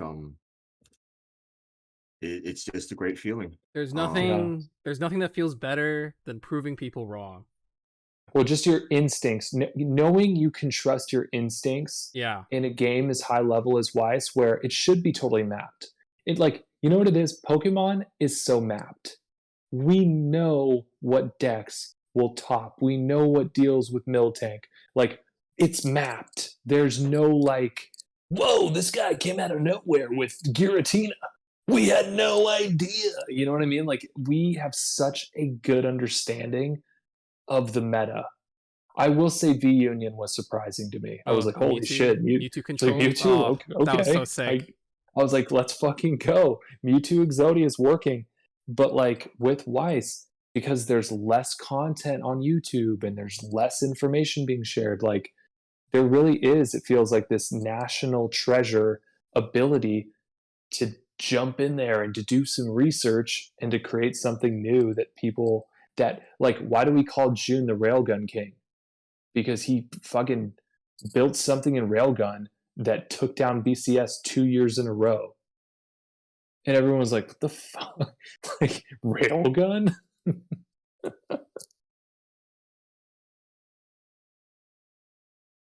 Yeah, I mean, June is an exceptional talent. He's it's not just railgun he's succeeded Oh, yeah. with. I think it's safe to say he's definitely left his mark in many ways, many ways. All right. I think with that we'll call it there for today because YouTube Shorts always do better than long form videos, and I think Totally. that I think the We're longer we slightly over go, the I think we're slightly over the just time limit. slightly over 61 seconds right now. Yeah, yeah. The actual reason is because I've got a dinner in half an hour I've got to go to. But Do it, look, brother. thank you, Alex, for joining us. It is a privilege and a pleasure to talk with you. Is there anything you would like to shout out? You've already, 3-6 cancel, the SoCal community. Anyone else you want to give the thumbs up to? I gotta say, we've been talking about a lot of players' channels. I think that Big B has been really good for the collecting side in very dispassionate, non-shilly ways. He's been super like, here's what Weiss is, here's what these products are like, here's what distribution will probably be, this price might be too high. Just very pragmatic. Obviously, shout out to my brother Fern, casually Weiss Schwarz. He's super goofy and funny and just like lighthearted. And him and I, we play together occasionally too, like out here in California.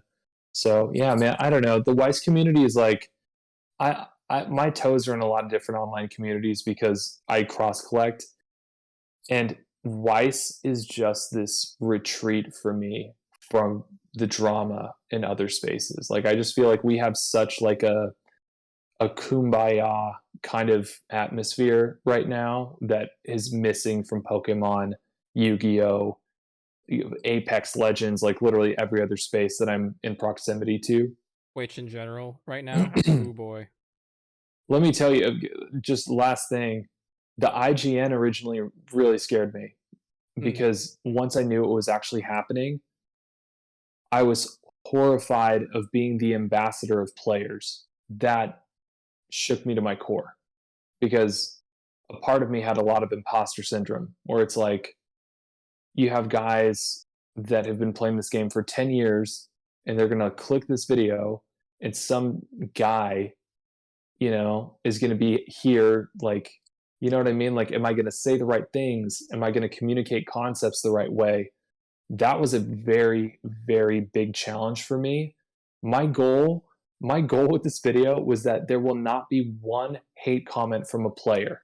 That was my bar for success with the IGN video, was no players would sit there and be able to say like, yo, that's not what a brainstorm is. Your attack order was dumb. And seriously, dude, I can't believe it. We didn't get a single hate comment. There was one guy that said like, hey, it should have been this guy instead. But like, that was one comment. And it was just, I was so blown away by how positive the feedback was, even in the global group. A lot of the players did not like me in the beginning. It was very tumultuous relationship because they didn't know what kind of a guy I was, like, oh, you're just trying to manipulate our market with your black labels. You know what I mean? Like, it was very much that in the beginning. So to have that IGN video come out the way that it did and the feedback to be so supportive, that was goals, bro. That was amazing. And I feel like it made global, like, I feel like it was so cool for global. You know what I mean? Like, dude, like the Weiss global group is the Facebook of Bushy Road. Like, we are like the secondhand ambassadors of Bushy Road for Facebook. I'm so proud of the work that you guys put in even before I arrived. You know what I mean? Like, you guys were where I learned about like half the community. So it's just like it's so cool. Yeah, we vaguely exist. That's most of our function. But Shout out to the admins. Yeah, shout out to admins and mods at Global. Shout out to us. Woo! Cohen, Connie, boats don't sink. Shout out to that legend. Let's not give him too much of a big head. I think that's counterproductive. All right, broskies. Thank you for talking to me.